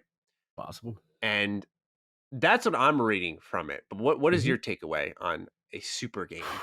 Creation of titles that can be expanded globally, and to me, we've talked about how important the cloud is to the future. I know it was a joke, the cloud back in the day, Mhm. but we're starting to see the fruits of it. We're starting to see the implementation, so much to the point where we talked about Kojima and his potential letter of intent with Microsoft, with cloud being a backbone. And I think Sega recognizes this kind of stuff as well. We talking about that project that was leaked out in reference to Microsoft's MMO and how they're using cloud infrastructure as a backbone. So Mhm. I think for Sega, this is their long-term strategy, as far as getting into that sphere. And they have some ideas that they want to leverage. And they're looking at that tech, they're looking at that cloud infrastructure and say, hey, we can leverage this, right? So Super Game may not even be just one game, in my opinion. It may be a series of visions that they have for utilizing that infrastructure. And they see Microsoft as a great suitor to take that to the next level. So yeah, I think it's one of those things where we gotta pay close attention. You know what I'm saying? We gotta pay very close attention. And I could see multiple games. Here's the thing I will say. I'll go out on a limb on this. I know I haven't gone on a limb and say, oh, Sega titles are going to be exclusive. I'm not going on a limb on a lot of that stuff. But I will go on a limb that super game, you can't tell me that there won't be some level of exclusivity, whether it be timed or whatever, if they're using Microsoft's backbone. Because even with Phantasy Star Online 2, I believe it was exclusive first and announced on a Microsoft stage. It was. The reason that game even came west was because of Xbox. So they helped get it through the door. So the Super Game Initiative, I am confident that whatever comes to pass with it, there will be some level of exclusivity in working with that partner that help you get that out the door, because you wasn't getting that out the door without that infrastructure. It's just plain as day. I agree entirely. And so at the bare minimum, what people can take away from this is you may not see something right now. Not even may not, you won't see something right now. But this is a stepping stone towards probably more day one Game Pass games, bare minimum, even if they're multi-plat, right? And it's going to be day one. I agree. And we said it on Ultimate, which is at very least, Sega games in future should not be missed on the Microsoft platform. We should get third-party parity on release, which has always been an Achilles heel for Microsoft, that they will always late on Persona, late on this, late on that. Still late on Persona. Yeah, you know, things take time. Yeah, man. I know. Well, because here's the thing, is I feel like that's one of the final test phases for Sega on Game Pass. Throw Persona on there. Like we already know, like see the explosive player count. Like I already know what's going to happen. Woo! But they got to see, right? They got to put it on there and see, because I feel like that's the last thing is like, well, this series, because they had a list on their strategic portfolio of brands they want to grow onto a global level. There was Phantasy Star Online 2, helped through Xbox. There was Yakuza, helped through Xbox. There was Persona 5, though, which is not on Xbox. They're waiting. So I feel like that's another stepping stone to making that global. I think that's their crown jewel. This is how I look at it. I look at it like, all right, let's give them fantasy stuff. See how they do. Yeah. You know what I'm saying?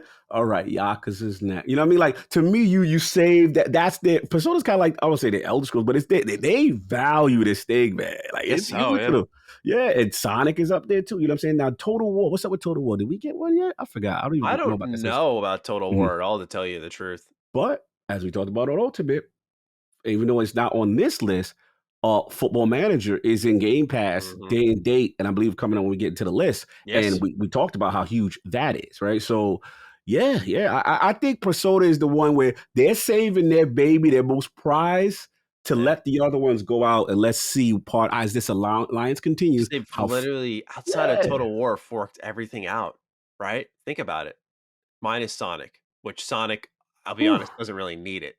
Yeah. But it'd be cool to see like Sonic Mania in Game Pass, by the way. Let's go. But let's go. I think that clearly they're amounting to something, because they're working. It's in subtle ways. It's in subtle ways. Like Football Manager, I didn't know until we did DDU that was a Sega published game. Day one Game Pass, though. Talk about deal. Relic, working on Age of Empires, one of the best exclusives of the year for Xbox. Talking Game Pass games, growing Sega's platform. There's a lot there. These two are going back and forth. That's in like the last year and change, right? So I think this announcement, as you said at the beginning of all this, signifies a lot more to come. Bro, you got to go steady before you put a rig on it. No, yeah, you're right. That's actually really perfectly put. That is perfectly put. All right, let's move on to number 2. We're going to talk a little bit more Halo Infinite, as we will in the coming weeks. First, with the release imminent, 343 is preparing what looks to be an early access bundle and at least 4 DLC packs to get things kickstarted. This was spotted by Twitter account Agior Nementi Lumia, who regularly tracks updates on digital store listings. This may or may not come as a bit of a surprise, as it wasn't long ago that head of creative at 343, Joseph Staten, had made it clear the campaign and multiplayer would be launching together. That said, it should not be overlooked that Forza Horizon 5 is doing an early digital release for $100, where fans can play on November 5th, while everyone else can play November 9th. On another note, the OG checker himself, Ryan McCaffrey, has revealed that Halo Infinite is the IGN first game for November. That means you should be expecting a steady drip feed of news over the coming weeks. Revealed in his latest piece is the new arena map Streets, which is set in New Mombasa at night. Alongside that are two new big team battle maps, Deadlock and High Power, although details on those are currently scarce as of the time of recording this. Ryan also had the chance to interview some of the developers at 343, and he inquired about potential remakes of classic maps. Lead multiplayer designer Andrew Witt said, quote, "That question is something we actively talk about quite a bit. I think it's something we've done with the big team battle map fragmentation. It's something that we want. We want things to feel new, but at the same time be reminiscent without giving you the exact same layout or same layout with slight differences because we're a different game with different needs. There are some maps that have been coming out in almost every single iteration of Halo. So I wouldn't say we would never do a remake again, but we're doing a spiritual reboot. So we look at how we can put our own kind of twist on this, but still make it feel like a bit of a nostalgia trip when you kind of run through them. We tried one-to-one ports. They didn't work well," end quote. Now, I thought that last part was really interesting because it makes a lot of sense when you look at the sprinting, the mobility, the tools, by the way, that are in Halo Infinite, like the grapple shot. I feel like some of those maps were a little bit too tight. But you look at something like Fragmentation, which clearly inspired by Valhalla, yeah? Oh yeah, for sure. So I think this philosophy makes sense and it's worked well. Like Fragmentation felt very much like a Halo map, like an OG Halo map Oh yeah, inspired, but it felt new and refreshing. So love I it. want them to run. I want them to sprint in that direction personally. Are you with that? Yeah, no, I'm with you. That's like literally my favorite map. Like that's the one where Yeah. so far that we've touched that I'm just like, this is what I like. You know, this is the kind of stuff I like. But yeah, I got a shout out to the OG checker. You know what I'm saying, Ryan? I did get a chance to check out the street. Beautiful looking map. Oh my God, I love the aesthetic. They got the little Resident Evil style police station in the Yeah, a middle. little And cyberpunky when you really think about it. the vending machines. And I'm like, you get the weapons out there. I'm like, it's just cool little nuance. But I gotta shout them out. I saw a pickup. I can't wait until we get Ray Gun on. I saw a pickup. I don't know if you saw that, Maddie. I remember in the campaign, Thrusters. Cog Yeah, got I did see excited that. when I see Master Chief. So I'm like, okay, they're bringing it back. They don't think it's balanced, so they're only going to put it in campaign. To my surprise, I saw that thruster as a pickup, and to be honest, I love it. I love it. I love it because that to me is the best of both worlds. And I'm curious to get Chris when we do our Halo, what his thoughts are, because I felt Halo 5's movement was kind of the future of the series. If I'm this big Spartan, the future tech, savior humanity, I want to juke. I want to, you know what I'm saying? I want to burst. I want to feel like a Spartan, right? Yeah. And taking it away, I understand from the purist standpoint on gunplay, a lot of the purists don't like it. But I feel as like how the grappling hook is a pickup and changes the dynamic of traversal. I think for like a guy like me, I'm scouring the map for that. Where's the dust at? Where's the dust? Because that's my style. I need movement, agility. I need to get away. I need to think. I want to pounce. I want to do that. So I know it's a little thing, and I'm really going off on it. But I lost my mind when I saw this thing. But to the map, to your overall point and the question, which is about the actual map design, I think with the way the sandbox is structured, it has changed enough that I don't know if they can do one-to-one and just bring back all the old stuff. That I agree with the dev and the sandbox that some things will change and I'll have to deal with it. So look, I got confidence in them. Whatever they decide on that front. To the first part of the question in reference to the DLC stuff, Pat, I'm not surprised. I'm not surprised. I could totally see the, 150-ish, version of this. You get all the DLC. You get it a week or two early. Yeah. You get that retail popping, and you listen. There's gonna be FOMO. There's gonna be FOMO. You see your friend list, and they rocking Halo. You might not wait for the Game Pass version or but what you think, man? I'm curious on both aspects, the map stuff, the thruster stuff, and the actual digital storefront leak thing. Yeah, we'll start with the thrusters because what I like about the grapple shot is it felt like if you pulled it out mid gunfight, you either had to be skilled or stupid. There was no in between, right? Because you either zip it into a wall and you're just getting shot up, or you just got out of there clean. right? Yes, Or yes, you yes. styled on your opponent. Like there's really no in between, I feel. Whereas with the thrusters, if you're engaged in that fight and your guy just zips out of the shot, I don't know. There's something disrupting about that to me. Yeah, I know a lot of people So don't like it. I hope that they're very picky about what maps it's on. We already have seen throughout three pretty good maps, technically four, that they haven't made use of it. One thing that I want to bring up is Ryan was asking in his little interview about capture the flag on that map, and Yes. he got politely ribbed by Yes, yes. 343. Yeah, Yes, I caught it. the OG checker got OG checked. He got OG Yeah, checked. and I remember when that happened, it was because they were playing in an unranked playlist. So I'm thinking that maybe that's why it was there. Perhaps in ranked, it will remove the thrusters. So this might be the fun item when you're having a good old time. Come on, man. I gotta push back. You hating on my thruster as a pickup, bro. Yeah, I'm just saying still don't want it might not be a competitively viable item. It might not be competitively viable. I'm just guessing. I could be wrong. And if it's in there, hey, I could be wrong, right? I'm doubling down. Maddie could be wrong. Hypothetically, no, I'm not even going about right or wrong. I'm just talking about hypothetically, if it's part of the rank thing as a pickup, Maddie still doesn't want it part of the game as a pickup. Because I'm open minded. If it's there and 343 is like, wait, we fine tuned this, we tested it. This is in the streets map, and you can zip around. It's like, all right, maybe it works here. So it can only be one map. Damn, Maddie. Well, we haven't seen it in 4 of them so far. That is true. So that is true. It's worked out pretty well. Why break a good thing? Hater. Maddie's the thruster hater. Well, here's the thing. I'm totally cool with them having 1,000,001 gadgets that can be used in like an unranked playlist, or that you can use, of course, in Forge. Like, let's not forget that when that comes around, that's gonna be the exciting thing when Forge is announced. You have all these gadgets here. It's like people are gonna make people just go crazy based out of them, man. So put as many as you want in the game. Like, I'm for the thruster. I'm for whatever you want to throw in there. Just be careful when you're balancing things. What you let leak into ranked play. Leak. Yeah. Just be careful what seeps through the cracks. The disgust. That's all. That's all I'm asking. Just a little consideration. Because one of my favorite things about playing Infinite is I never felt cheesed once. I feel you. I loved what I played. So you're okay with grappling and swinging around like Spider-Man, yes, but I can't have my thrust. Yes, and I think it's a totally sound argument that a lot of people in the audience will share, but I think it's because there's a style, right? Okay. Again, you can't, but it's not only that you can't zip out of that gunfight as easily. You could try. No, true. I could track you down. Like, or at least if you take your eyes off me and you pick your target, it's not like you're gone in a flash. Instant. Like, I see your point. You're open for a little bit if my shot's on. All right. And plus, dude, the grapple jacks, like, it's Halo, man. Listen, that's a part of the Halo DNA now.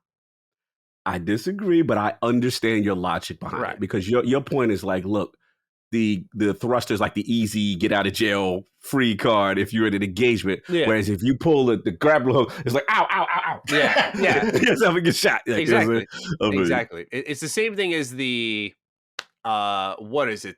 I forgot the name of it, where you use your arm and you create the repulsor. Yeah. There we go. Mm-hmm. Yeah, that one, because that one could be used to get some distance, but not so much distance that you've bounced someone out of a gunfight. You could bounce off the map though. Like, you can get crafty with it.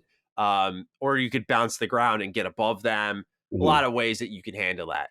I don't know if the thrusters is crafty. I got a little thruster bias now. Thruster gang, next week I need y'all to write in. I need support. No. Oh no. Thruster gang. No, but I feel it's a good argument. It's a great balanced discussion. If I see it in a lot of maps, I'll live. I don't think it'll break things, but I just concerned. Just a little concerned. I'll definitely be concerned about the long-term ramifications. That's all. On the note of this early access bundle, I gotta be honest, I'm not a fan of this. If it's ready to release November 5th, if it's ready to release December 1st, fucking release it then. Guess where they got this playbook from? Sega. Guess who's releasing games early for a higher price? Sega. They've been doing this. By the way, Sega has these scattered global launches on top of this.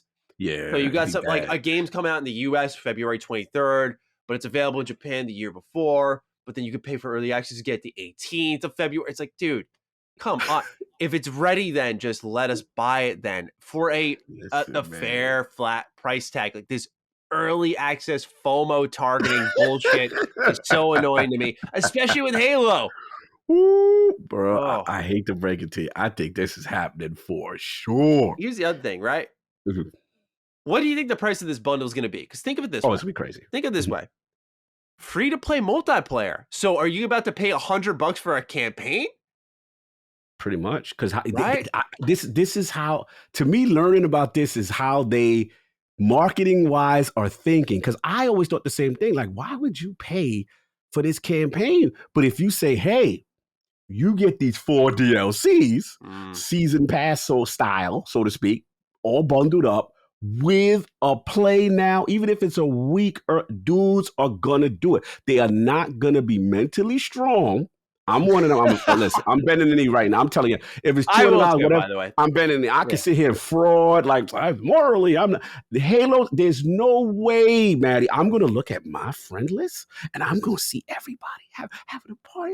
We're Yeah. on new Yeah. Mombasa. We're doing it up. And I'm going to sit there. I'm going to wait for the Game Pass version. Yeah. No, no. I used to get caught out there. Thankfully, I'm no longer a Madden addict and all of that stuff, because I used to get caught out there too. Like, damn, football season started. They got it a week early.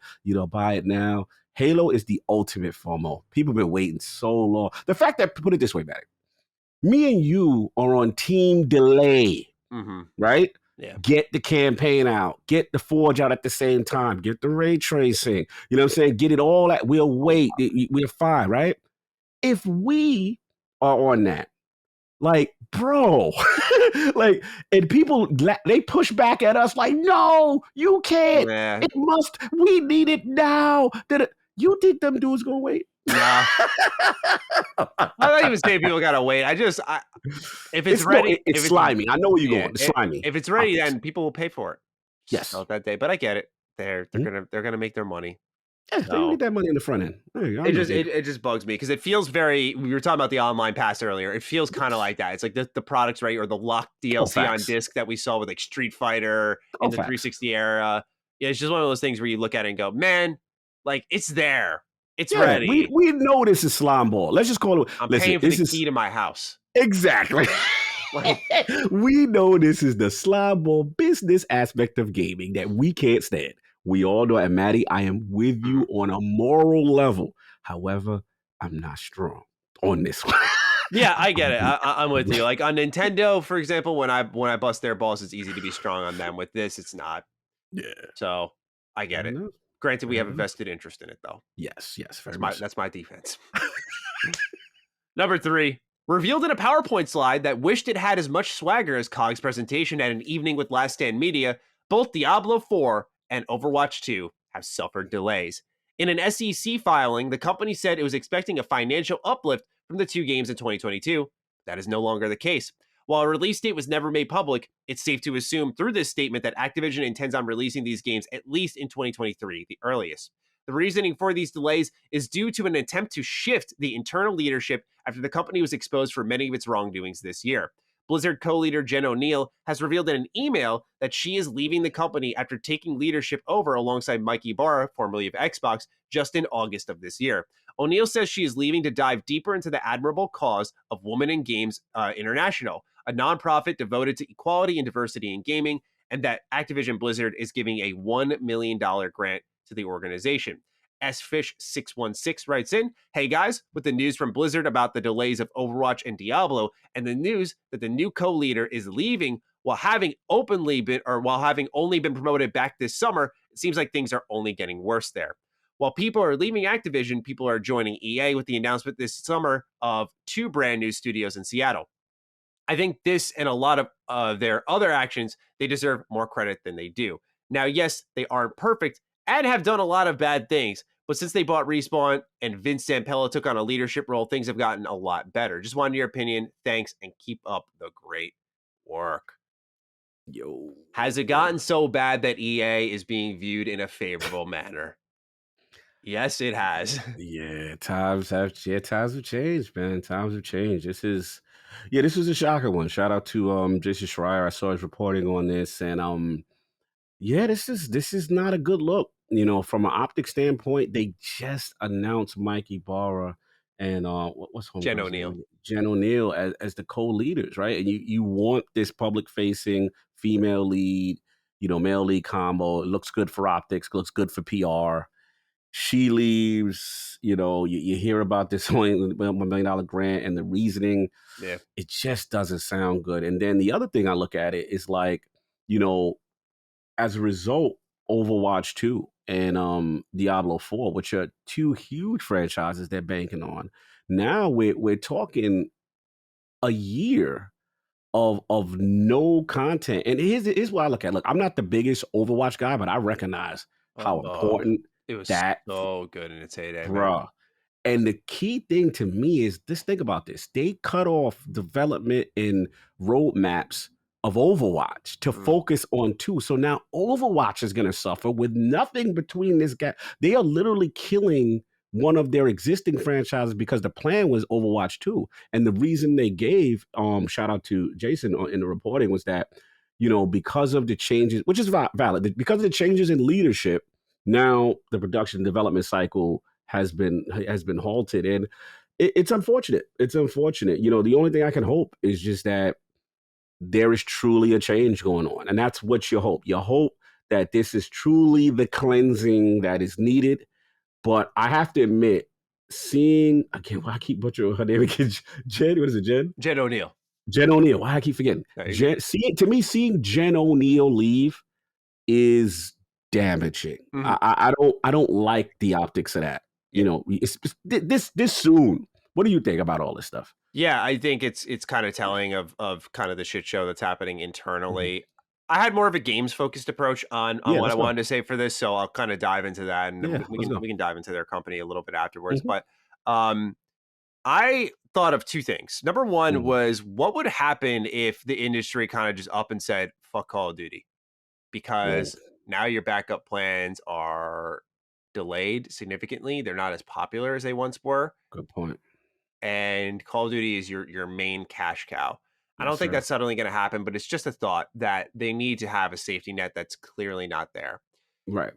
The other thing is, I think it's a pretty costly mistake to not just keep building on the first Overwatch and to cut it short. I understand the desire for a campaign. As someone, when I was playing Overwatch for hundreds of hours, when I was up to my ears in Overwatch, I was right there with everyone. I wanted my campaign. Still want my campaign, right?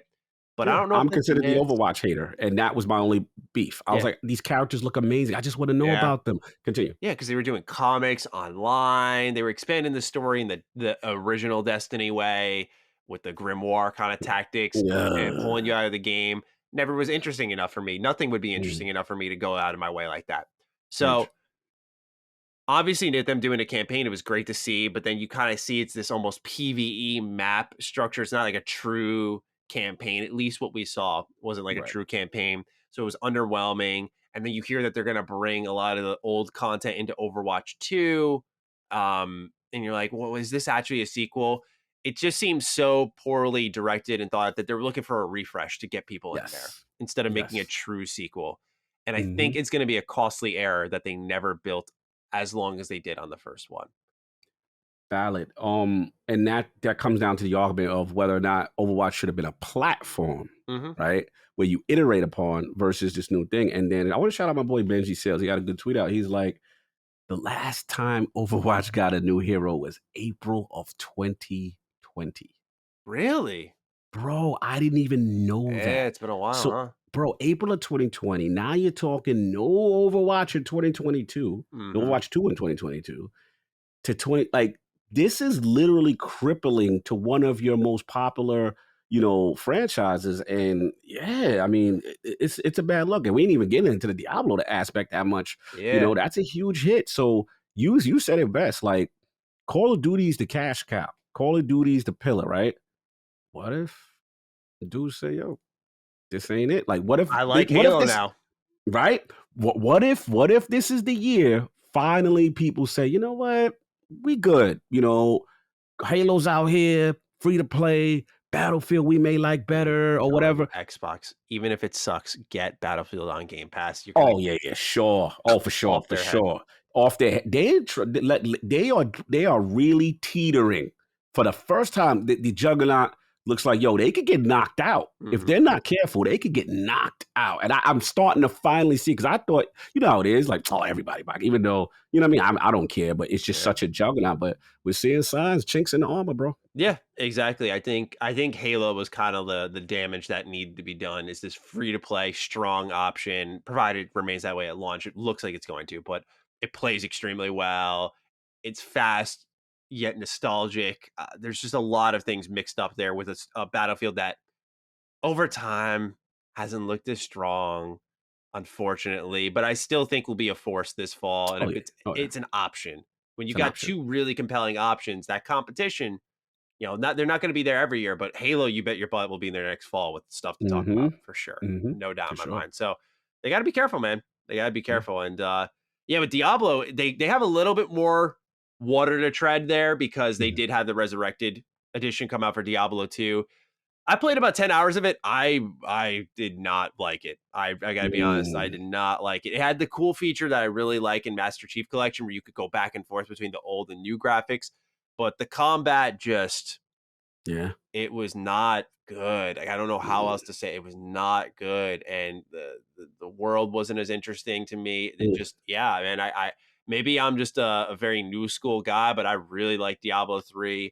I played a lot of Diablo 3, but Diablo 2, I'm not disrespecting what it did for the industry at its time and its legacy, but nowadays I was not into what I played. And I gave it a fair shot. 10 hours, that's a you pretty feel it fair shot. Didn't age well? 4-player co-op, no, it didn't really. I didn't think it did. Because the combat was very like one button. Where I liked in Diablo 3, you're all over the controller. And those are kind of admittedly, I grew up on those, like Baldur's Gate Dark Alliance, Champions Return to Arms, Champions of Norrath, like these PS2 Diablo-style games that were one buttons. And I liked them for their time because we're talking OG PS2 games. But as things developed, you start to get into, I'm forgetting the name. Oh my God. Which one? PS2? That's going to bother me. No, it is a Diablo clone. Okay. Pillars? And they just had a third entry come out that wasn't as good, but the second one was good. If you look up Diablo clones, it'll come up. But I can't type right now because I'm using my more sensitive mic, so I'll just bang right into the microphone. Maybe you could look it up and we'll figure it out. But there was that game, which will have the name soon. And then there was Diablo. Path of Exile? No, Path of Exile is a really good one, though. Okay. And then the face button combinations, I love that style of gameplay, that kind of action RPG gameplay. Marvel Ultimate Alliance also did this. So that's what I think resonated with me. So going back to Diablo 2, I was like, not really feeling this gameplay. Yeah, not really feeling it. It did hit. Yeah. It did hit.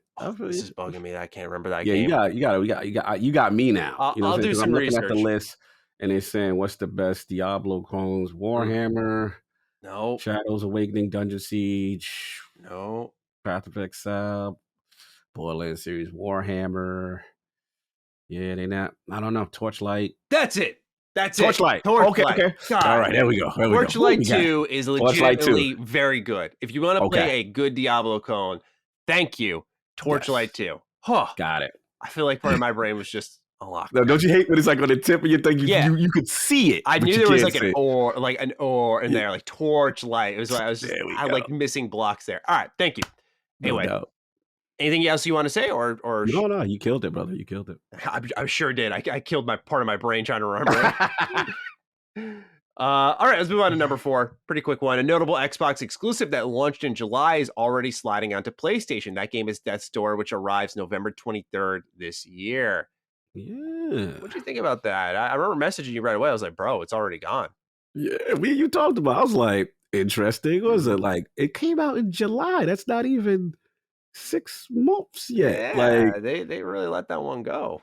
Yeah, very strange. I've never seen, because let's be real, it's some form of an exclusivity deal. So it's just like I've never seen an exclusivity deal that short. Yeah, yeah, like that was weird to me. But look, salute to PlayStation, and I believe Switch was also getting it too. This is a fantastic game. You have to check it out. You know, it is really good. So salute to them, man. It's very curious to me how the deal was constructed and what the thought process was to not have that for like a year or longer. I'm very curious. I've never seen a exclusivity deal for that show, and I think me and you were talking about it behind the scenes. Like, yo, that's interesting. Yeah. Yeah, I don't think it's bad. I want more people to play this game. It's really good. Yes, It's a yes, it's gem. phenomenal. But I think there is something a little bit worth talking about that when you talk about what I reported on with KOTOR Remake and then this, the timed exclusivity for Xbox is a little strange. I'm not saying I want them to lock it down like Right. PlayStation Final Fantasy VII Remake level. And this isn't a huge get, Death's Door, no offense, even though Yeah. it sold pretty well.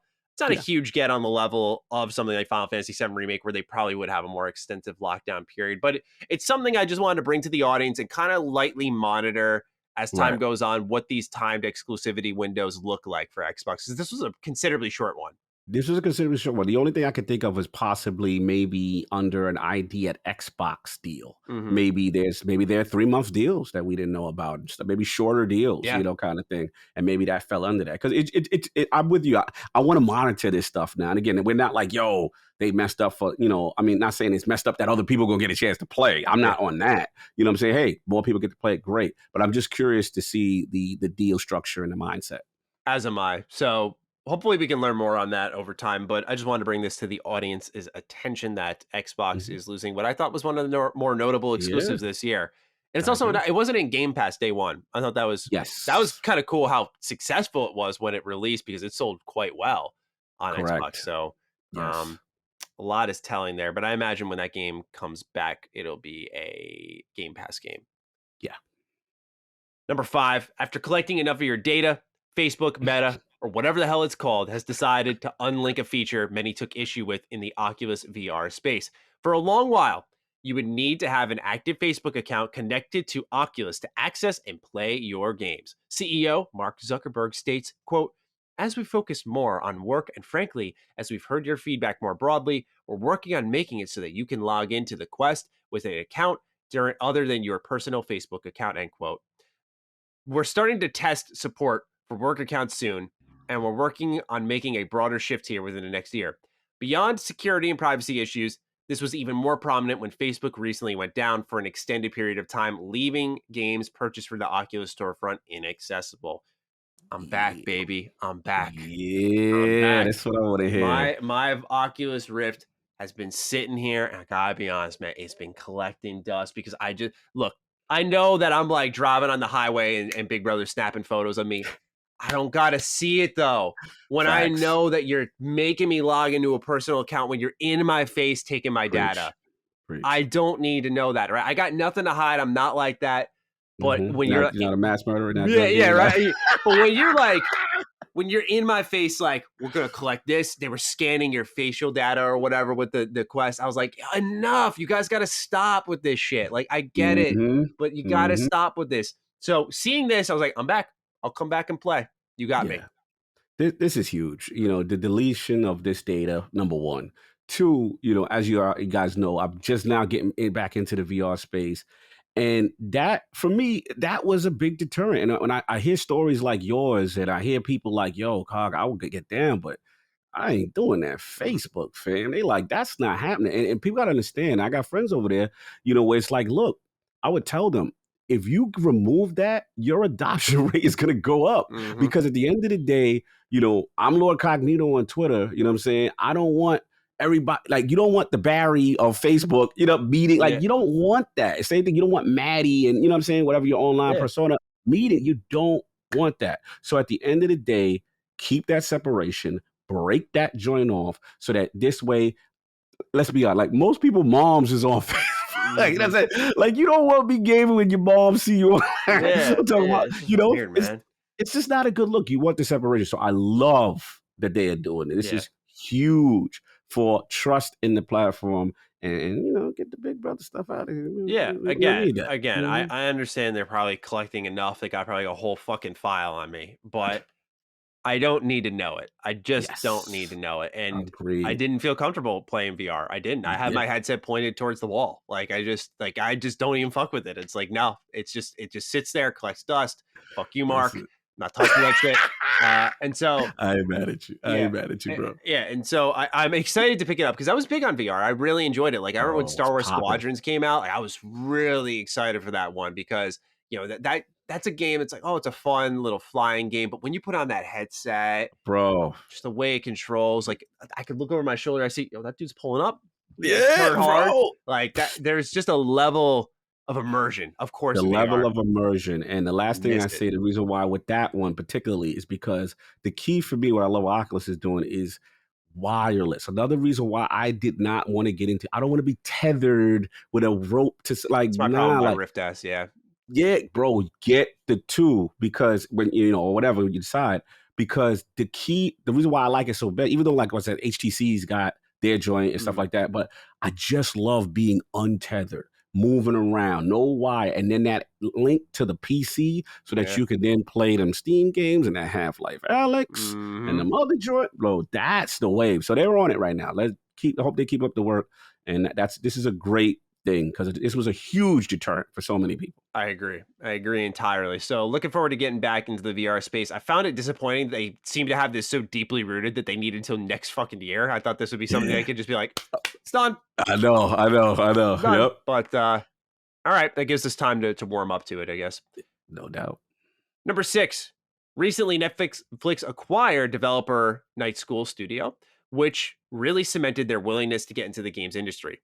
Now, the day that you can play Netflix games has arrived. Netflix games will start rolling out onto the Netflix mobile app beginning with Android, and iOS is on the way later.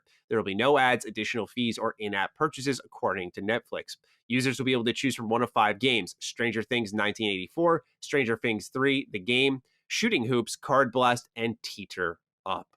Obviously, with the acquisition of Night School Studio, we expect more interesting titles to appear here, but this is the beginning of kind of what you and I had predicted, which is they're going to roll it right into that app. They're going to have a game section, and that's what they're doing. Yeah, we definitely talked about it, and it makes sense. These type of games, you know what I'm saying? Like I could see that. This is not nothing for me. You know what I'm saying? I'm not really, because I think the big deterrent for me is like these are touch screen only. You can't even use it on your Kishi. I'm a big Kishi guy. Okay. So look, bro, I had a doctor's appointment yesterday, and I had to get some blood work done and stuff like that. And, it's gonna be a long wait. I'm so sorry. Yeah, I got a thing for that. Bro, I pulled that Kishi out. I was getting Disco Elysium on from there to remote it, bro. And shout out. Let me shout out. I got to do a shameless plug to game. I mean to xCloud right now. I have not used it in a while. I really haven't used it since the Series X server blade upgrade. Now, granted, I'm not using the cloud portion. I'm using the remote into my console at home portion. Right. I ain't going front, Maddie. I was like, am I not noticing any lag? Like, this is amazing. Are you on like LTE or? I am doing 5G from my Samsung Galaxy Ultra, but I'm in the office, the doctor's office. I got the Kishi. I'm not using a Wi-Fi signal. It is LTE. Yeah. Bro, Wow. I'm like, this is super like it wasn't even noticeable. Nice. Now, granted, it's Disco Elysium. I'm not playing, Frenetic Shooter A or Fighting Game B. So I need to test it with other games more. But I was super impressed. I'm like, yo, I sensed and felt a noticeable improvement. And I'm like, yo. So for me, bringing it full circle with that's what I'm into. Maybe they will appeal to a specific market with this. This ain't for me. I'm not doing a touchscreen. It's not me. It's in them games. But what about you? You gonna get your Netflix on? No, I'm not. I appreciate their willingness to dive in. This seems a little bit too quick of a launch to me. There's not a lot there that's really compelling. Maybe it's a tester for them to see like how people interact with it so they can build a good framework for when they expand more, that it's actually stable and functioning properly. But for me right now, I just thought it was noteworthy because it signifies another step forward in a company that I think has a pretty good shot in growing in games moving into the space. So it's something worth monitoring, as they'll likely make more studio acquisitions and get more games into Netflix games. And mind you, this is just a mobile app. I'm curious to see how they expand when it's a smart TV app, because we talked about Game Pass needing that smart TV app, and they better get on it. Get on it, because your competition that has a lot of subscribers built in is Smelling the blood in the water. Oh, for sure. Coming For for sure. you. All right, number 7, we'll get into, of course, our Game Pass pick of the week. Speaking of which, coming soon to Game Pass. Minecraft, God almighty, I cannot read today. Minecraft. Minecraft, Java, and Bedrock editions, November 2nd. Unpacking is a day 1 cloud, console, and PC release, November 2nd. It Takes Two, cloud, console, and PC, November 4th. Kill It With Fire, cloud, console, and PC, November 4th. Now, this one's interesting because they had 2 separate listings for it. They had Football Manager 2022 day 1 on PC, and then Football Manager 2022 Xbox edition, which is also day 1. But they also mentioned here cloud, console, PC. So I don't know if this was like a typo on the Xbox blog, but just to put it simply, Football Manager, cloud, console, PC, November 9th, day 1. Yes. Forza Horizon 5, day 1. Cloud, console, PC, November 9th. Grand Theft Auto San Andreas, the definitive edition, day 1. Console Game Pass, November 11th. And One Step from Eden, console and PC, November 11th. Here's something I found mighty interesting. We like to cover the editions, but there are some exits. The date that they're exiting, November 15th. Okay. The day that I think there's going to be some more additions. Okay. We have Final Fantasy VIII HD leaving console and PC Game Pass. Planet Coaster leaving cloud and console Game Pass. Star Renegades leaving cloud, console, and PC Game Pass. Streets of Rogue leaving cloud, console, and PC Game Pass. The Gardens Between leaving cloud, console, and PC Game Pass. And River City Girls leaving cloud, console, and PC Game Pass. I just found that date mighty peculiar. That is very interesting. I didn't catch that. Good catch. Like, yeah, it's a great day, by the way, just for the record. Yes. Great day. Yes. Day to celebrate. Yeah. But at the end of the day, like, yeah, why that day are they leaving? Could it possibly be that things could be entering to facilitate those leaving? Who knows? It's possible. But yeah, strong list, man. I mean, yeah, this is solid. I mean, my gosh. Bro, Forza, Grand Theft Football Takes Two, like Minecraft. These are heavy hitters. These are not lightweights jumping in. Even if someone individually doesn't like an individual aspect of one of those games, the impact that the people who love those games have is tremendous, right? So yeah, this is a little bit for everybody. It's a good look.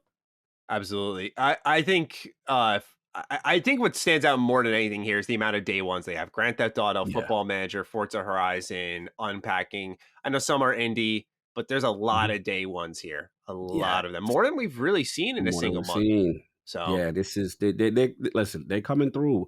You know, shout out to the Colony Said It or Sacred Symbols. You know, this could potentially be one of Xbox's biggest falls in eons, where they're going to potentially dominate the cycle, dominate the media cycle, dominate the news cycle. And this is, you got to take advantage of these moments. You know, your competition does not. Yeah, they don't have anything going in that space. You know what I'm saying? For this end of year stuff, including, I don't even know, what's Nintendo got for the end of the year? They had the new Mario Party game. They have Shin Megami Tensei 5. They got new Pokemon games. So they got stuff happening. They got some stuff. So Nintendo got some stuff. But in reference to Sony, it's not there comparatively for the fall. So it's their chance to flex and really get people into the ecosystem. And you do that with these day one titles, right? These releases, because now, you said it, man.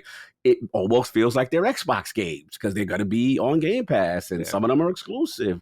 Yeah, this is how you build momentum. They got it lined up really nice. Telling you, it's one more. Oh yeah, well I know. I'm feeling it in my balls. That we're gonna get a little. You feel it in your plums. Yeah, Battlefield. Listen, Battlefield, bro. That would be a huge deal. And again, who knows what's going to happen on this 20th anniversary? Who knows? We do predict there got to be some movement. Why are things leaving that day? I don't know, man. And I'm not privy to any information, but I feel it. Like, it's just such the right call that you should pay any amount, because the vacancy of PlayStation. Of course, you got to be prepared. What if someone doesn't like Halo? Give them the option. Right. Yes. Even if someone loves Halo, give them another option. Good point. I mean, EA, it's clearly beneficial. That relationship is there. I mean, there's so many things to me that scream Xbox-focused marketing.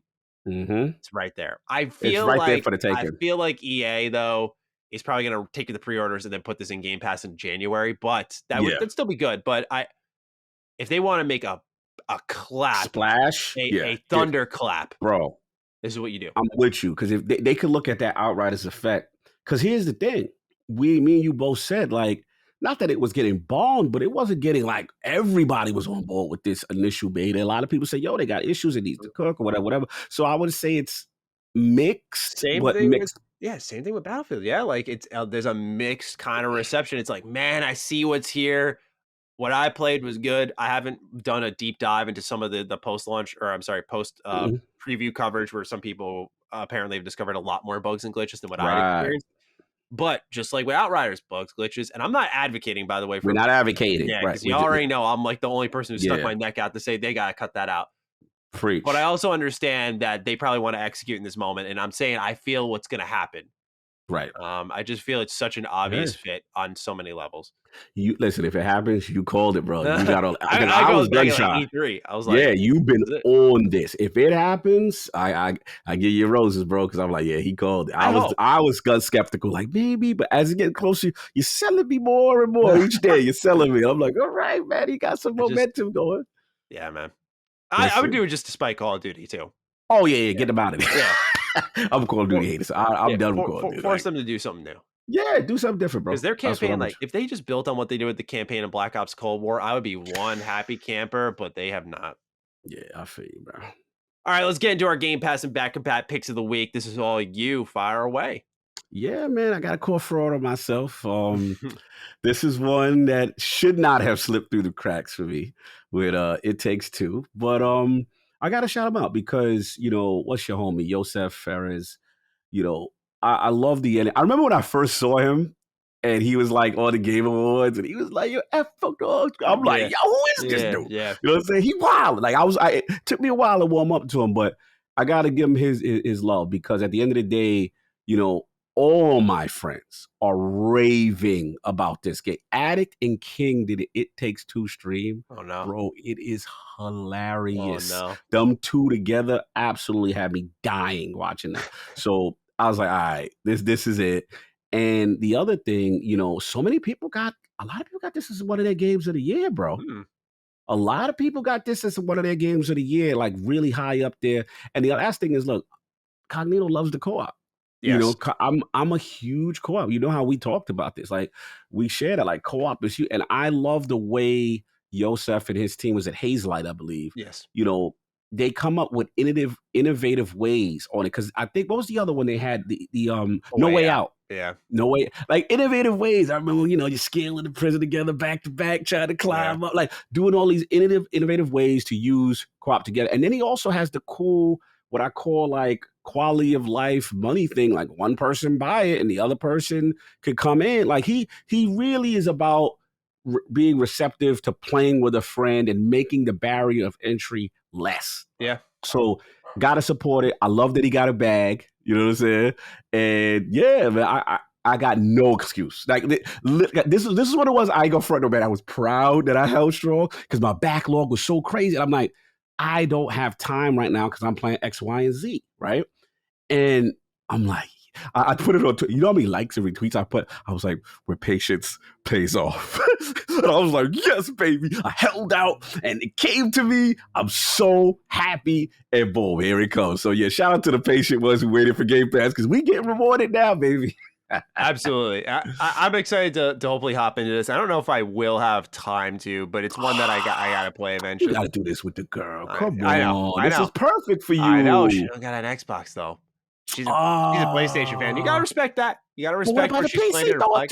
No, on PC. No, she's a Mac user, man. Killing me. Gotta fix this. I know. But hey, Apple with that new processor and stuff, they could be moving up in the game a little bit. She's big on that, so we'll see. But what's up. Yeah, it's one I've been holding out on playing. Y'all gotta play that. That is like suited for y'all. I know. You're like, come on. I know. You saw us battle over a parking spot, so exactly. Yeah. Like it was so cute. I was like, look at they having a little fight. was like, this go back to yo, we ain't gonna put it on the grass. Yeah. We're not parking on the grass in the last day of media live. Yo, I thought it was hilarious. As Like, Kyle gets out of the car, he's like, y'all are cute. I was like, y'all cute. I was like, this is so cool. Listen, you know what you gotta do? You gotta get her little man. Get that Series S birthday. You know what I'm saying? I thought about sliding that in as a little Christmas present. Like the thing you didn't ask for, that's not the highlight. It's a highlight for me. It's not a highlight for you. Exactly. Yeah. So she can have it right on the desk. It's real sports, cute, it's petite. Yes. You know what I'm saying? Little man punches above his waist. And then you can do your little, co-op stuff together, While we move into the Patreon questions, do you mind handling the first one? I got to settle my dog down so that I can actually properly. So you go for it. All right, so ending questions. I got you. So what we got? Raymond Stewart. Hey, Duke, Maddie, and Lord God. I know most don't love ratings and everyone vomits all over Metacritic. But the reality is that most of us actually do use scores, ratings, and trusted reviewers like Maddie to make purchasing decisions.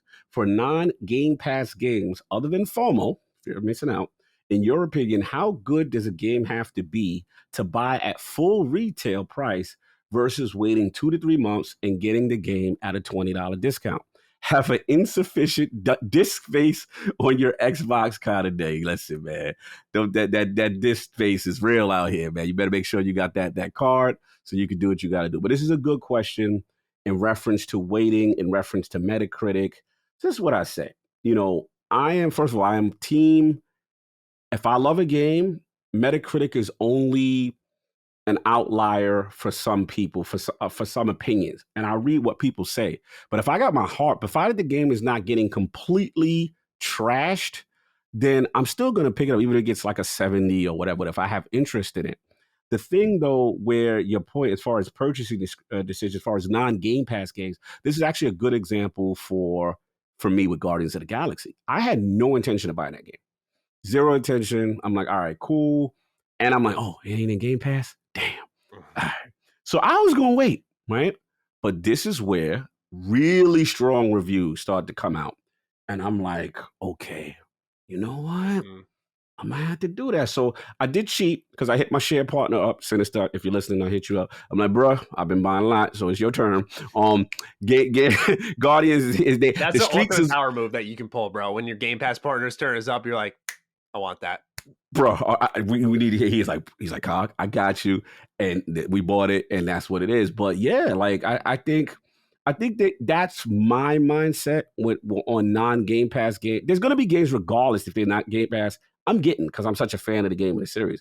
But the Metacritic only will influence me only if it's super positive. If it's super negative, then even if I'm still gonna pick it up if I got my eye on it. You know what I'm saying? But that's where I'm at. I'm curious where you at, Maddie. Like, when it's a non-Game Pass game, does like a Metacritic and the review have influence on you and your purchasing power?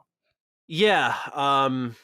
Like you said, it's got to be like it's got to be on one end of the extreme or the other. Because to me, I look at something like Guardians, which I thought was good, but I didn't think it was as great as everyone else did. Okay. I thought there was a lot of nagging aspects to the game. Not anything that's game breaking, but enough where I was like, I want a sequel for this. I want them to build on it, fix some of this stuff. Like I thought the conversation system was a little underwhelming. An example like that. But when you look at certain reviews, I think it depends on your expectation going into launch. Because for a lot of people, they expected nothing with Guardians, and the reviews really helped it out because people saw 8s, a couple of 9s, and they were like, oh, this is way better than I thought. But there are certain games that get an 8 where people had high expectations. They're like, yo, an 8? So that's the problem with numbered review scores. For me, it's about extremes. I've been on the receiving end of some certain extremes, like a little death loop, where I am on one extreme and people are on the other. And that was certainly an interesting experience. But he was on Sacred Symbols recently. I was. Yes, I was. Sacred Symbols. It was so funny. Colin promoted the episode and someone replied, doesn't Maddie hate that game? I'm like, yeah, I hate it. That's a new thing now. I hate it now. But I think when it's an extremely positive, that's what catches my eye more than anything. Because it's like, okay, it may not be the 10 out of 10 for me. I put myself in the, if you will, 8 out of 10 area where it's like, okay, like I have a chance at least enjoying this game. I think Metroid Dread is a good example. That came out to really strong reviews. I was already going to get it, but I was like, okay, to me that upped the ante. I think it's all about your internalized expectations And Good then you see point. the scores reflecting of that. So if you're really hyped for it and you hear it's really good, you're like, yes, yes, this is going to be amazing. If you're like, I don't know, and it's really good, you're like, Mhm. I stand a chance to enjoy this. And again, you have the Guardians of Galaxy example. I Yes. think Game Pass has made reviews a little bit more interesting because it's like, do you buy, wait for a sale, pass it, or download it? Right. And I always tell people, I'm like, you don't got to listen to my review. Go download it. Yeah. Like, that's all Go there is to download it. Be the reviewer. You don't need it. me. No, good point. I mean, like I said, I don't. King has a great expression. Like, I don't let no one tell me how to eat my food. It is at the end of the day, it's like, yo, that's cool. All right, you don't like the shrimp, okay, cool, but I'm still gonna try. I'm gonna see for myself, especially if I have my heart set on it. But I'm with you on that personal expectation, and I'm with you on extremes because there are times when if the extreme is very high, then I said, okay, you know what? Let me look into it. Let me see what people are Yeah. saying. All right, maybe I, will Yeah. check into it, and that's what happened with me here. Yeah. I'm fortunate enough to be a part of the review process and preview Mhm. process a lot where I don't like to pay attention to that stuff in the first place because I Yeah. know people have wildly different tastes from mine. And so it's Yes. very hard for me to gauge that type of stuff. Hmm. Um, and so I happily avoid it most times, even if I Smart. didn't get involved in the review process. Smart. It's just about like looking at the game and going, I think that's for me or that's not. And I think Right. that comes to just I have the money where I can go Yeah. and buy that game. It's a part of my career. So Absolutely. And I want to throw one caveat I forgot to sure. mention. Good point that you said. The key for me is only the people that I respect and people that I follow that I feel are fans of certain genres that if they like I go for like Hogue is a big influence on me on certain things. And because Hogue is very critical, Good like he's a point. superhero fan, game fan, and like he's very critical of things if they don't execute. So to me, it's like, oh wow, they got Hogue to like Hogue is feeling this. You know what I'm saying? Like people I respect and I trust. I don't just get caught up because news application, media site A said this Yeah, or yeah, YouTuber B. It's got to be a person I go to and I trust as a resource. yeah. And if that would help, at least let me consider it. But ultimately, it's my decision. I'm going to do, whatever I'm going to do at the For end of sure. the day. That's a huge part, right? I get that a lot. Mhm. Like a lot of people know my taste. So when a racing game comes out, I guess my opinion's interesting from one angle versus when an RPG comes out, it's like, all right, this guy is known for loving Yeah. RPGs. How did this one stack up? Right, right, right, right. Let's move on to the late Nate. Thank you for reading the first one, by the way. I appreciate Yeah, I that. got you. I don't know if you can Mhm. see, but Yeah. he's joined me here. He's joined Yeah, us. he's sitting there right behind me. Oh, Revan, that's what's up, man. you little cutie. Anyway, Yeah. late Nate writes in, "Hey Bethesda boy and Destiny dude. Elder Scrolls 6 is far off, maybe 2028 far off. So at this point, what would it take for the game to not end up being a disappointment for you? At this point, it would be 17 years after Skyrim came out, which is kind of absurd. Anyways, cheers. You ever thought of this? Man. If there's any delays, any setbacks for Elder Scrolls, that when that Skyrim comparison happens and how groundbreaking Skyrim was, what does Elder Scrolls 6 have to do? Yeah, bro. Like, what does that have to do? I mean, there's so much crazy expectation as it is just to follow up Skyrim. And it's Mm, just like, I don't envy them. I don't envy them with that one. Like that, like it's like you're battling yourself. You know what I mean? yeah, So you set, and then you got the aspect of the hardcore base. You know what I'm saying? Like yourself, who you guys are accustomed to a certain level of excellence and things that you also want change. And then the thing I think about with Elder Scrolls for me is the engine and how much does it evolve, and then how much does it change without taking too many of the core elements that people like, but also improving it. Because let's be real, one of the kind of the knocks on what is it? Is it called the creation? What's the yes, name of that creation engine? engine, yeah. Yeah, like one of the knocks. It's we Yeah, hadn't a aged the little best, janky, and yeah. some of the same bugs return every Oh, now. yeah. I remember you know, reviewing 76 and there were bugs from Fallout 4 still in there, like, bro. incredible. It was incredible. I, I defer to you. I completely agree. So they've got a lot of pressure. For the Xbox ecosystem, I will say this: that I am concerned that I don't know if we get it this generation. I'm getting a little nervous because if it comes in, it may come at the tail end. Mhm. I can totally see this as a next. It depends on how long the generation go. But the reason why I'm not me personally not getting crazy is even though I want it, I know it's coming, so it's in house. I look at something like Avowed. Mm-hmm. I look at something like Avowed just to kind of hold me over, hopefully, Mm-hmm. because the pain of waiting for this beloved thing is gonna weigh on you. And I know how you feel about Fallout. I know how you feel about this series and Elder Scrolls. Like, we want to know when is this coming, kind of thing. Yeah. And the wait is good. But I'm curious. You're the guy. You're the guy. So I am curious. Like, what about you? Like, the disappointment, the wait. Like, how do you process Elder Scrolls 6 and what could I be? I don't look at it through the lens of, well, Skyrim came out 17 years ago, so it's 17 years of development. It's like, no, it's probably, Right. they're pre-planning it now, as we know. Right. They've shown us Right. as much.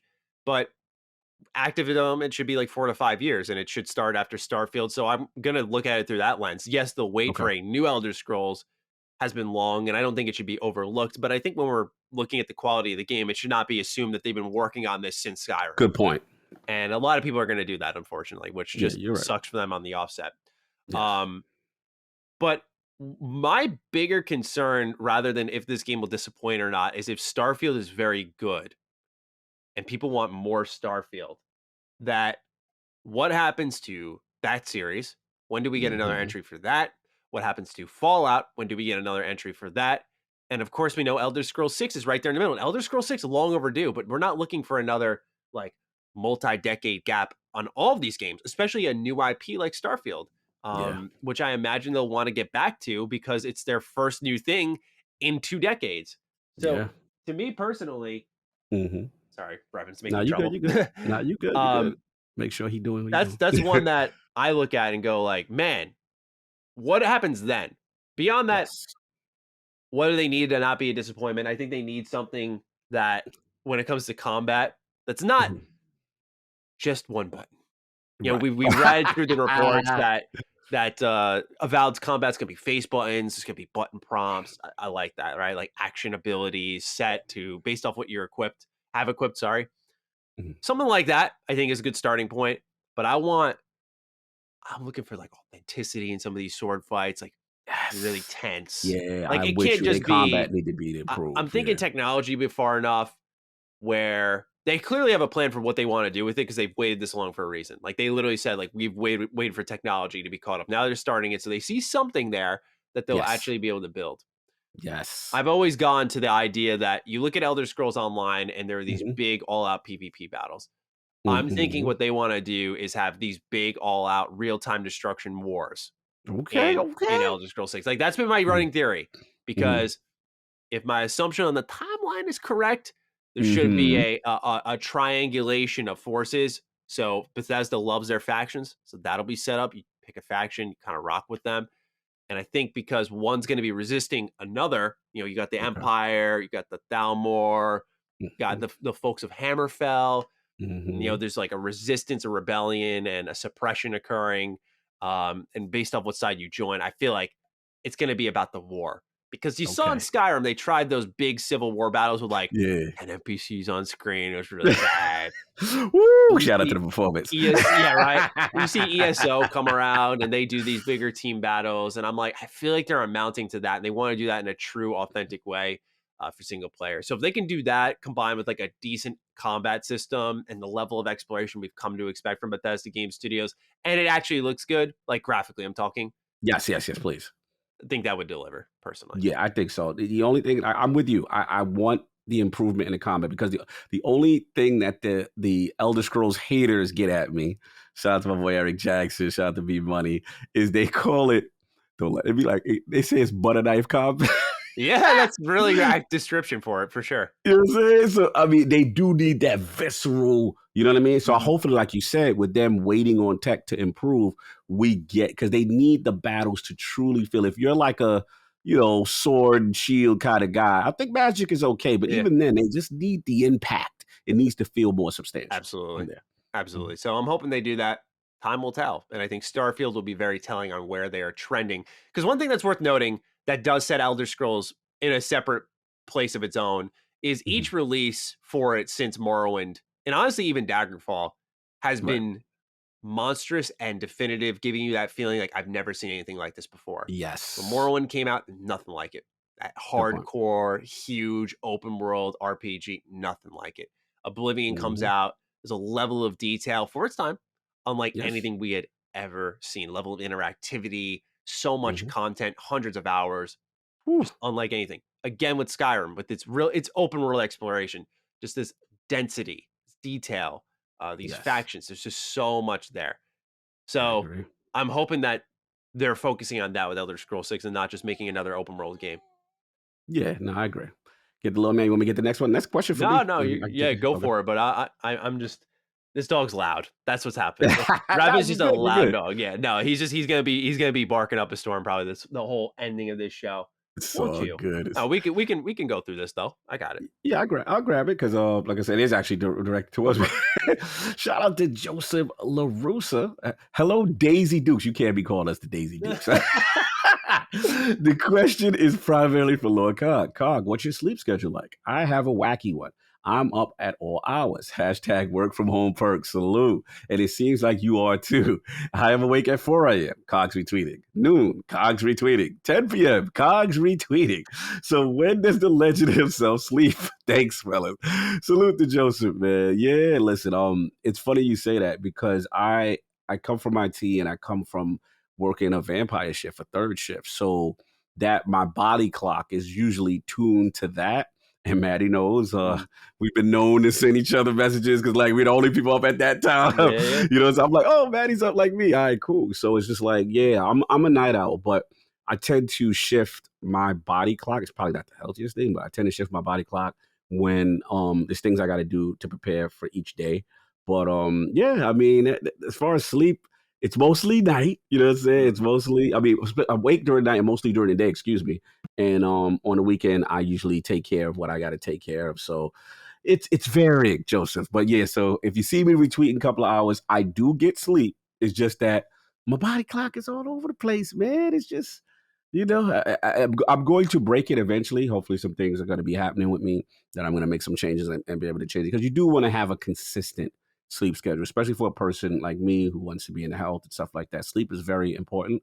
So I do try to respect it. And even though my sleep schedule does change, you know, your boy try to make sure I get that, you know, 6 to 8 minimum. Try at least most of the time and try to get that consistent. But good question, because sleeping is important. What Indeed. about you, man? What about you? You all over the place too, man. Yeah, yeah. I'm not proud of my sleep schedule because it can be like to me responsible is going to bed at 1 a.m. Like Yes, that's me on my that's responsible me. grind. That's me. Too. Yeah, it's like oh man, I got my life together when I'm going to bed at 1 a.m. But most times I'm asleep by 3 a.m. Like that's my time where I settle in. I feel like it's because I get my best work done at night. I also work so much that once I get to my evening, it's like it's my time. It's my time. Bro, we share this. That's me. Yeah, that like that's because you're on fire because like we're so busy, and then it's like when you finally and it's late, it's like, all right, no, this is me now. And then Mhm. I'm also with you exactly. Like some of my best brainstorming, some of my best thoughts are always at night when Yep. everything Never in the settled morning. down. Yeah, never in the morning. I am not an early bird. I'm Yeah. not a no morning I'm person. not like I'm sure I could do better with like a 2 a.m. to 11 a.m. type of sleep schedule. That'd be ideal. If I slept 9 hours a night, I'm usually sleeping like you said 6 to 8. Like Yeah, six. there's days like today where it's like okay, efficient sleep. It's like I'm going to Yeah. bed at like 3. I'm gonna get up at 10, 7 hours Mm-hmm. flat. Yep. So let's move it on to Brian Griffith. Hello, Natty Maddie and Creamy Cog. Maddie, I have to take umbrage with your claim that Dragon Ball Fighterz is the best Dragon Ball game. Ooh, While it is smoke. undoubtedly the most competitive fighting game in the series, it does an excellent job of capturing the Toriyama look of the manga slash anime. It has one of the worst single player campaigns for a Dragon Ball game of all time. The recent Kakarot campaign, while a button mashy 3D fighter, was far more interesting of a campaign with open world and RPG elements. Fighter used gray reskinned combatants for your opponents over and over for its campaign, and it felt incredibly cheap. Not to mention that the original story it had was pretty underwhelming in my opinion. I would much Mm. rather replay the anime story for the 9,000th time. Thoughts? Hope you guys have a I just saw a beautiful girl and my nose is gushing blood kind of day, and keep fucking those consenting chickens. Us a lot. That last Gotta sentence get is him. a trip, man. Yeah, you gotta get him. Where you at? I understand where he's coming from. I do, Mhm. I do. But here's the thing: is that most, if not all, Dragon Ball stories are like they're not these originals. Okay, most of them Okay. are retelling the anime. Like even Okay. Kakarot, which does it faithfully, it even ups the cutscenes a little bit, so you kind of get a new perspective on big scenes in the show that I don't want to spoil. It makes you Hmm. appreciate it a little bit more. I agree. Right. Fighter story. I like the original story that was told personally, but I also am a bit of a Dragon Ball fanboy, so Okay. I admired the inclusion of Android 21 more than others probably. Ooh, okay. But I think when you look at it as a fighter visually, the way it captures the speed of Dragon Ball and how those fights that were so poorly animated in the 90s have been brought to life here. It's hard to argue that's not the best Dragon Ball game of all time. Now, if we're talking like stories, like I'm going to toss it to Dragon Ball Fusions on the 3DS. That's what's going to Okay. happen, right? We're talking about a Okay. game that you could take any of the Dragon Ball characters because everyone knows Gogeta, Vegito, these two fusing together. But what if you could fuse anyone in the Dragon Ball universe? That's what Mhm. this game's about. And so it's one Okay. of the most fun campaigns to run through because turn-based RPG where you Ooh. could fuse anyone. So it's really cool. It's really, Okay. really cool. Like you Okay. could get the Okay. villains on your team. Fire. So supremely underrated, man. And unfortunately has yet to see a sequel or re-release of any kind, like on the Switch. That'd be really nice. Just to get more people seeing this game. But yeah, Yeah. man, I understand where Ryan's coming from on his Hmm. issues with Dragon Ball Fighters. It's a fair umbrage, if you will, to take, but No I've doubt. No happily doubt. clapped back. No doubt. Salute to the clapback. All right. Last question of the show goes to Kyle Cano. Good day, fellas. Seeing Cog's gym updates has me motivated to get back into it. Starting 5x5 again, and it got me Okay. wondering, what is your goal / program, Cog and Maddie? You working towards endurance, strength, or hypertrophy? Do you count calories and macros? And what game genre do you think has the most crossover percentage wise with fitness? Cheers and have a good one. Very good question. Shout out to KO. Yeah, this is a good question. I mean, first of all, salute to you for getting back into the gym. Hmm. You know what I'm saying? That's Yeah. that's number one. You know, the health hashtag health is wealth. We gotta be gamers, we gotta be healthy. For me, my goals are different. I'm older jet now, so the days of me doing the micromanagement. I used to have the Lose It app. I used to be counting my back macros, counting the cows. Right. I used to have all that to the day back when your boy had the six pack. Now it's a little cuddly over here. We ain't worrying about that no more. I ain't got Right. For me, I already know my issue is diet sometimes, and if I'm very more strict on it, I can get that. For me, it's about when you're older, it's about going in there and surviving the next day. So for me, it's avoidance of injuries. I told y'all before, when me and Maddie, we had that Duke. We were talking about joint pain. We were Mm, talking about, turmeric. We were talking about, glycosamine and all these things and fish oil. Older for me, it's about being able to sustain and go back. Because the thing is with me, the worst thing is when you want to go to gym, but you're not physically able because you're in pain. Something's aching, yep. something's tweaking. That I'm just giving y'all the older. I know Matty gonna give you his bars of what he doing, but for me, it's just about staying healthy, being consistent. I love my cardio as far as heart rate and blood pressure because being African American, we tend to gravitate towards high blood pressure sometimes, and people don't realize doing cardio and doing that stuff really brings that down. And let's be Mhm. real, forget about ethnicity or anything, just stress. Stress is going to get your blood pressure up. If you have anxiety, if you have depression, for me, the gym has always been the ultimate counter to that. So I always say, get my behind in there. And also for people who struggle sleeping, because Mhm. one thing, if you have issues sleeping and just for whatever it is, anxiety, depression, whatever you got going on, you go to the gym, work hard. You come back, you eat that meal, bro, your body's like, yo, we ready now. Mhm. Let's go. You know what I'm saying? So I'm always a fan of it. So for me, it's more of a maintenance, health, and heart, especially at this age. Because when you get old, you got to protect your heart. I don't think we do a good job of that. But Maddie, I'm curious for you because I noticed you got a different plan and you going through different changes and stuff with yourself. Yeah. So where are you at? Yeah, for me, it was a lot of what you were actually targeting, believe it or not, Mhm. because I identify that like even though I'm younger, I do have to sit a lot. We sit Yeah, more than ever, really, in my yeah. case, because of the Podcasting, podcasting, um, video. videos, editing. There's a lot there that involves sitting that you can't just do on the fly. Uh, and ways I've countered that is getting editors in to help me out with stuff. But yeah, a lot of it's been kind of like maintaining and getting the heart rate up, focusing on those types Mhm. of things. Uh, I've generally focused on mass building a little bit more recently. I think I Yeah. shared this in the previous episode that Yeah. I was 130 in 2018, and I have like a photo of me with my shirt off that I took, and I remember like you could see I was like very skinny. I'm still Mhm. very skinny now because I'm tall, so it's like Yeah. it's a little bit tougher to throw on Mhm. meaningful mass. But I weigh 170 now, Nice. and yeah, a lot of that came through consistent exercise. And that was a slow and steady build up over the years, right? I'm sure some of it came just from growing. Mhm. I took that photo, I was what, 22, 23. No doubt. So I was a lot younger then, but it wasn't really until the last year and a half, 2 years that some of that weight came because I was about 150. Mm. And then I started to take the mass gaining a little more seriously. I tried resistance based workouts and I did a lot of running, which was interesting because there's a lot of hills near me. So I'm wondering Yeah. if there was a little muscle build there rather than like Mhm. toning.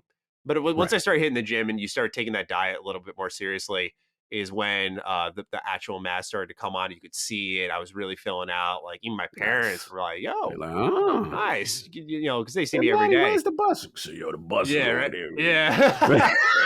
That's where the bus is at. Not quite there yet, but I always went back and forth because the one thing I didn't want to do was like build up and then let's say I get hurt or something and like it all turns to fat and then it's like, Yeah. well now I have to Yeah. maintain this. So I'm always Mhm. very careful about how much I put on. Like the weight I'm at now, probably 10 more pounds with muscle and I'll be happy. Yeah. And I think No that's where doubt. I'll want to keep it, like 180, 190. 180. I like No to keep doubt. it No doubt. lean. I noticed when I was hitting the gym a lot and I was starting to put Mm. on muscle and things are a little tighter. Your shoulder out a Yeah. little bit Sure. more. Hit different. Yeah, but I'm also talking like the way your arms The move when weight. you walk. Yeah. It's like I'm not trying to look like Oh, okay. You want your I want that mobility. mobility. That's Yeah. Yeah. huge for Because yeah, me. when you get put on big ball, yeah, When you you start start to to get develop your restricted. chest, like your arms Yes. move Yes. different, and it's like I always thought dudes just walked like douchebags when they built their You chest. know, like Now, yeah, now I know that it's like because they can't fucking move their arms as much. you can't move. Yeah, Like, bro, your back, your traps, your weight. yeah. Yo, I know what you mean. And so it's like I don't want to be locked down like that. Like I just want to be nice and defined is what I'm going for. Define. You want the toned athletic build. Yes. That's what we call it. Okay, I Yeah, got I'm you. I looking for got you. that, and so that's a mixture of cardio and some Yes. strength training. And Yes. as someone who had elbow issues, I don't really when I hit the gym, like I don't go with the I'm gonna see what my one rep is. Like I'm not interested in that lifestyle at all. I think it's just kind of a Got you. showcase. Yeah. I think it's good to know where you're at, but I don't Yeah. otherwise care. Yeah. So for me, it's just like okay, I'm gonna do 10 reps. I after talking to you, I moved it down to 8 with a little bit of a higher weight and just focused Mhm. on clean, higher weight reps Yeah. and just build a Yeah. little bit Good quicker. form. Good Yeah. form, brother. And so that's Mhm. kind of what I've been doing. It's just really I used to count calories, I used to count macros. Once you do that for a little bit, you kind of learn the numbers of most things you consume and you ballpark it a lot. And it's like, okay, Yeah. today I know I had a lot of protein. Did I have 213 grams? No, I don't know, but I know I had a lot today. That's all that No matters. doubt. And No doubt. and I feel like once you science it down too often, that's when I Mhm. burn out. I'm just like, this sucks. Like I want to go Yeah. get a bag Feels of like chips. work. This is way easier. Facts. It just drives you there. So my Mhm. my thing is just keeping it open and accessible, both in body, like I said, like mobility, but Yep. also dieting. Like just putting something smart in your body is more effective, I think, Mhm. than knowing it was this many grams of fat and this many grams of protein and this many I grams feel of you. it's like just put something smart in your body that's high in the Mhm. thing you're looking for, like a good protein shake or something. It's like, okay, I Mhm. got a lot of protein in that one, Yeah, so for on and so sure. For forth. sure. Fair enough. Fair enough. Thank you, Kyle, for your great question. Hope we answered Yes, that salute. soundly. Thank you to everyone who wrote in this week's episode 44 of Defining Duke. Cog, what is the hashtag we're going to rock with this week? What's the hashtag? But we got thought the thrusters was funny. Thrusters versus gravel was funny. Um, it was a lot, There man. was It's a so lot. bad.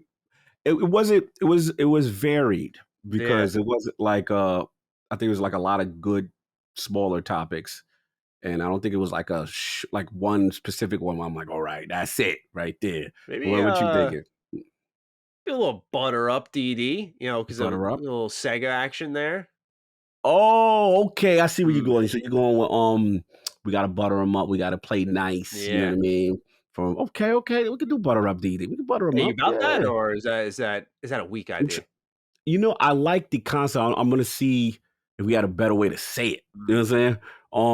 I'm trying to think. It's like because they kind of like let's do going steady, DD. Okay, I like that. Yeah, Yeah, let's yeah. do going steady because it's like Yeah. we gotta bring him in the house. You gotta show him the parents, Yeah. make sure Of course. we build it. Yeah, going steady, DD. Yeah, it's a better Yeah. representation. Yeah. I like Let's that. do that. So if you got this deep into the episode, tag us on Twitter at G27status at Lord Cognito with the hashtag Going Steady DD. Let us know you completed this episode. We're looking forward to interacting with you. If you don't have Twitter, that's fine. Post it in the comments. We're looking forward to seeing you there. Other than that, thank you all so much for listening to episode 44 of Defining Duke. Take decent care of yourselves, and Cog, any final thoughts, or shall we wrap this up?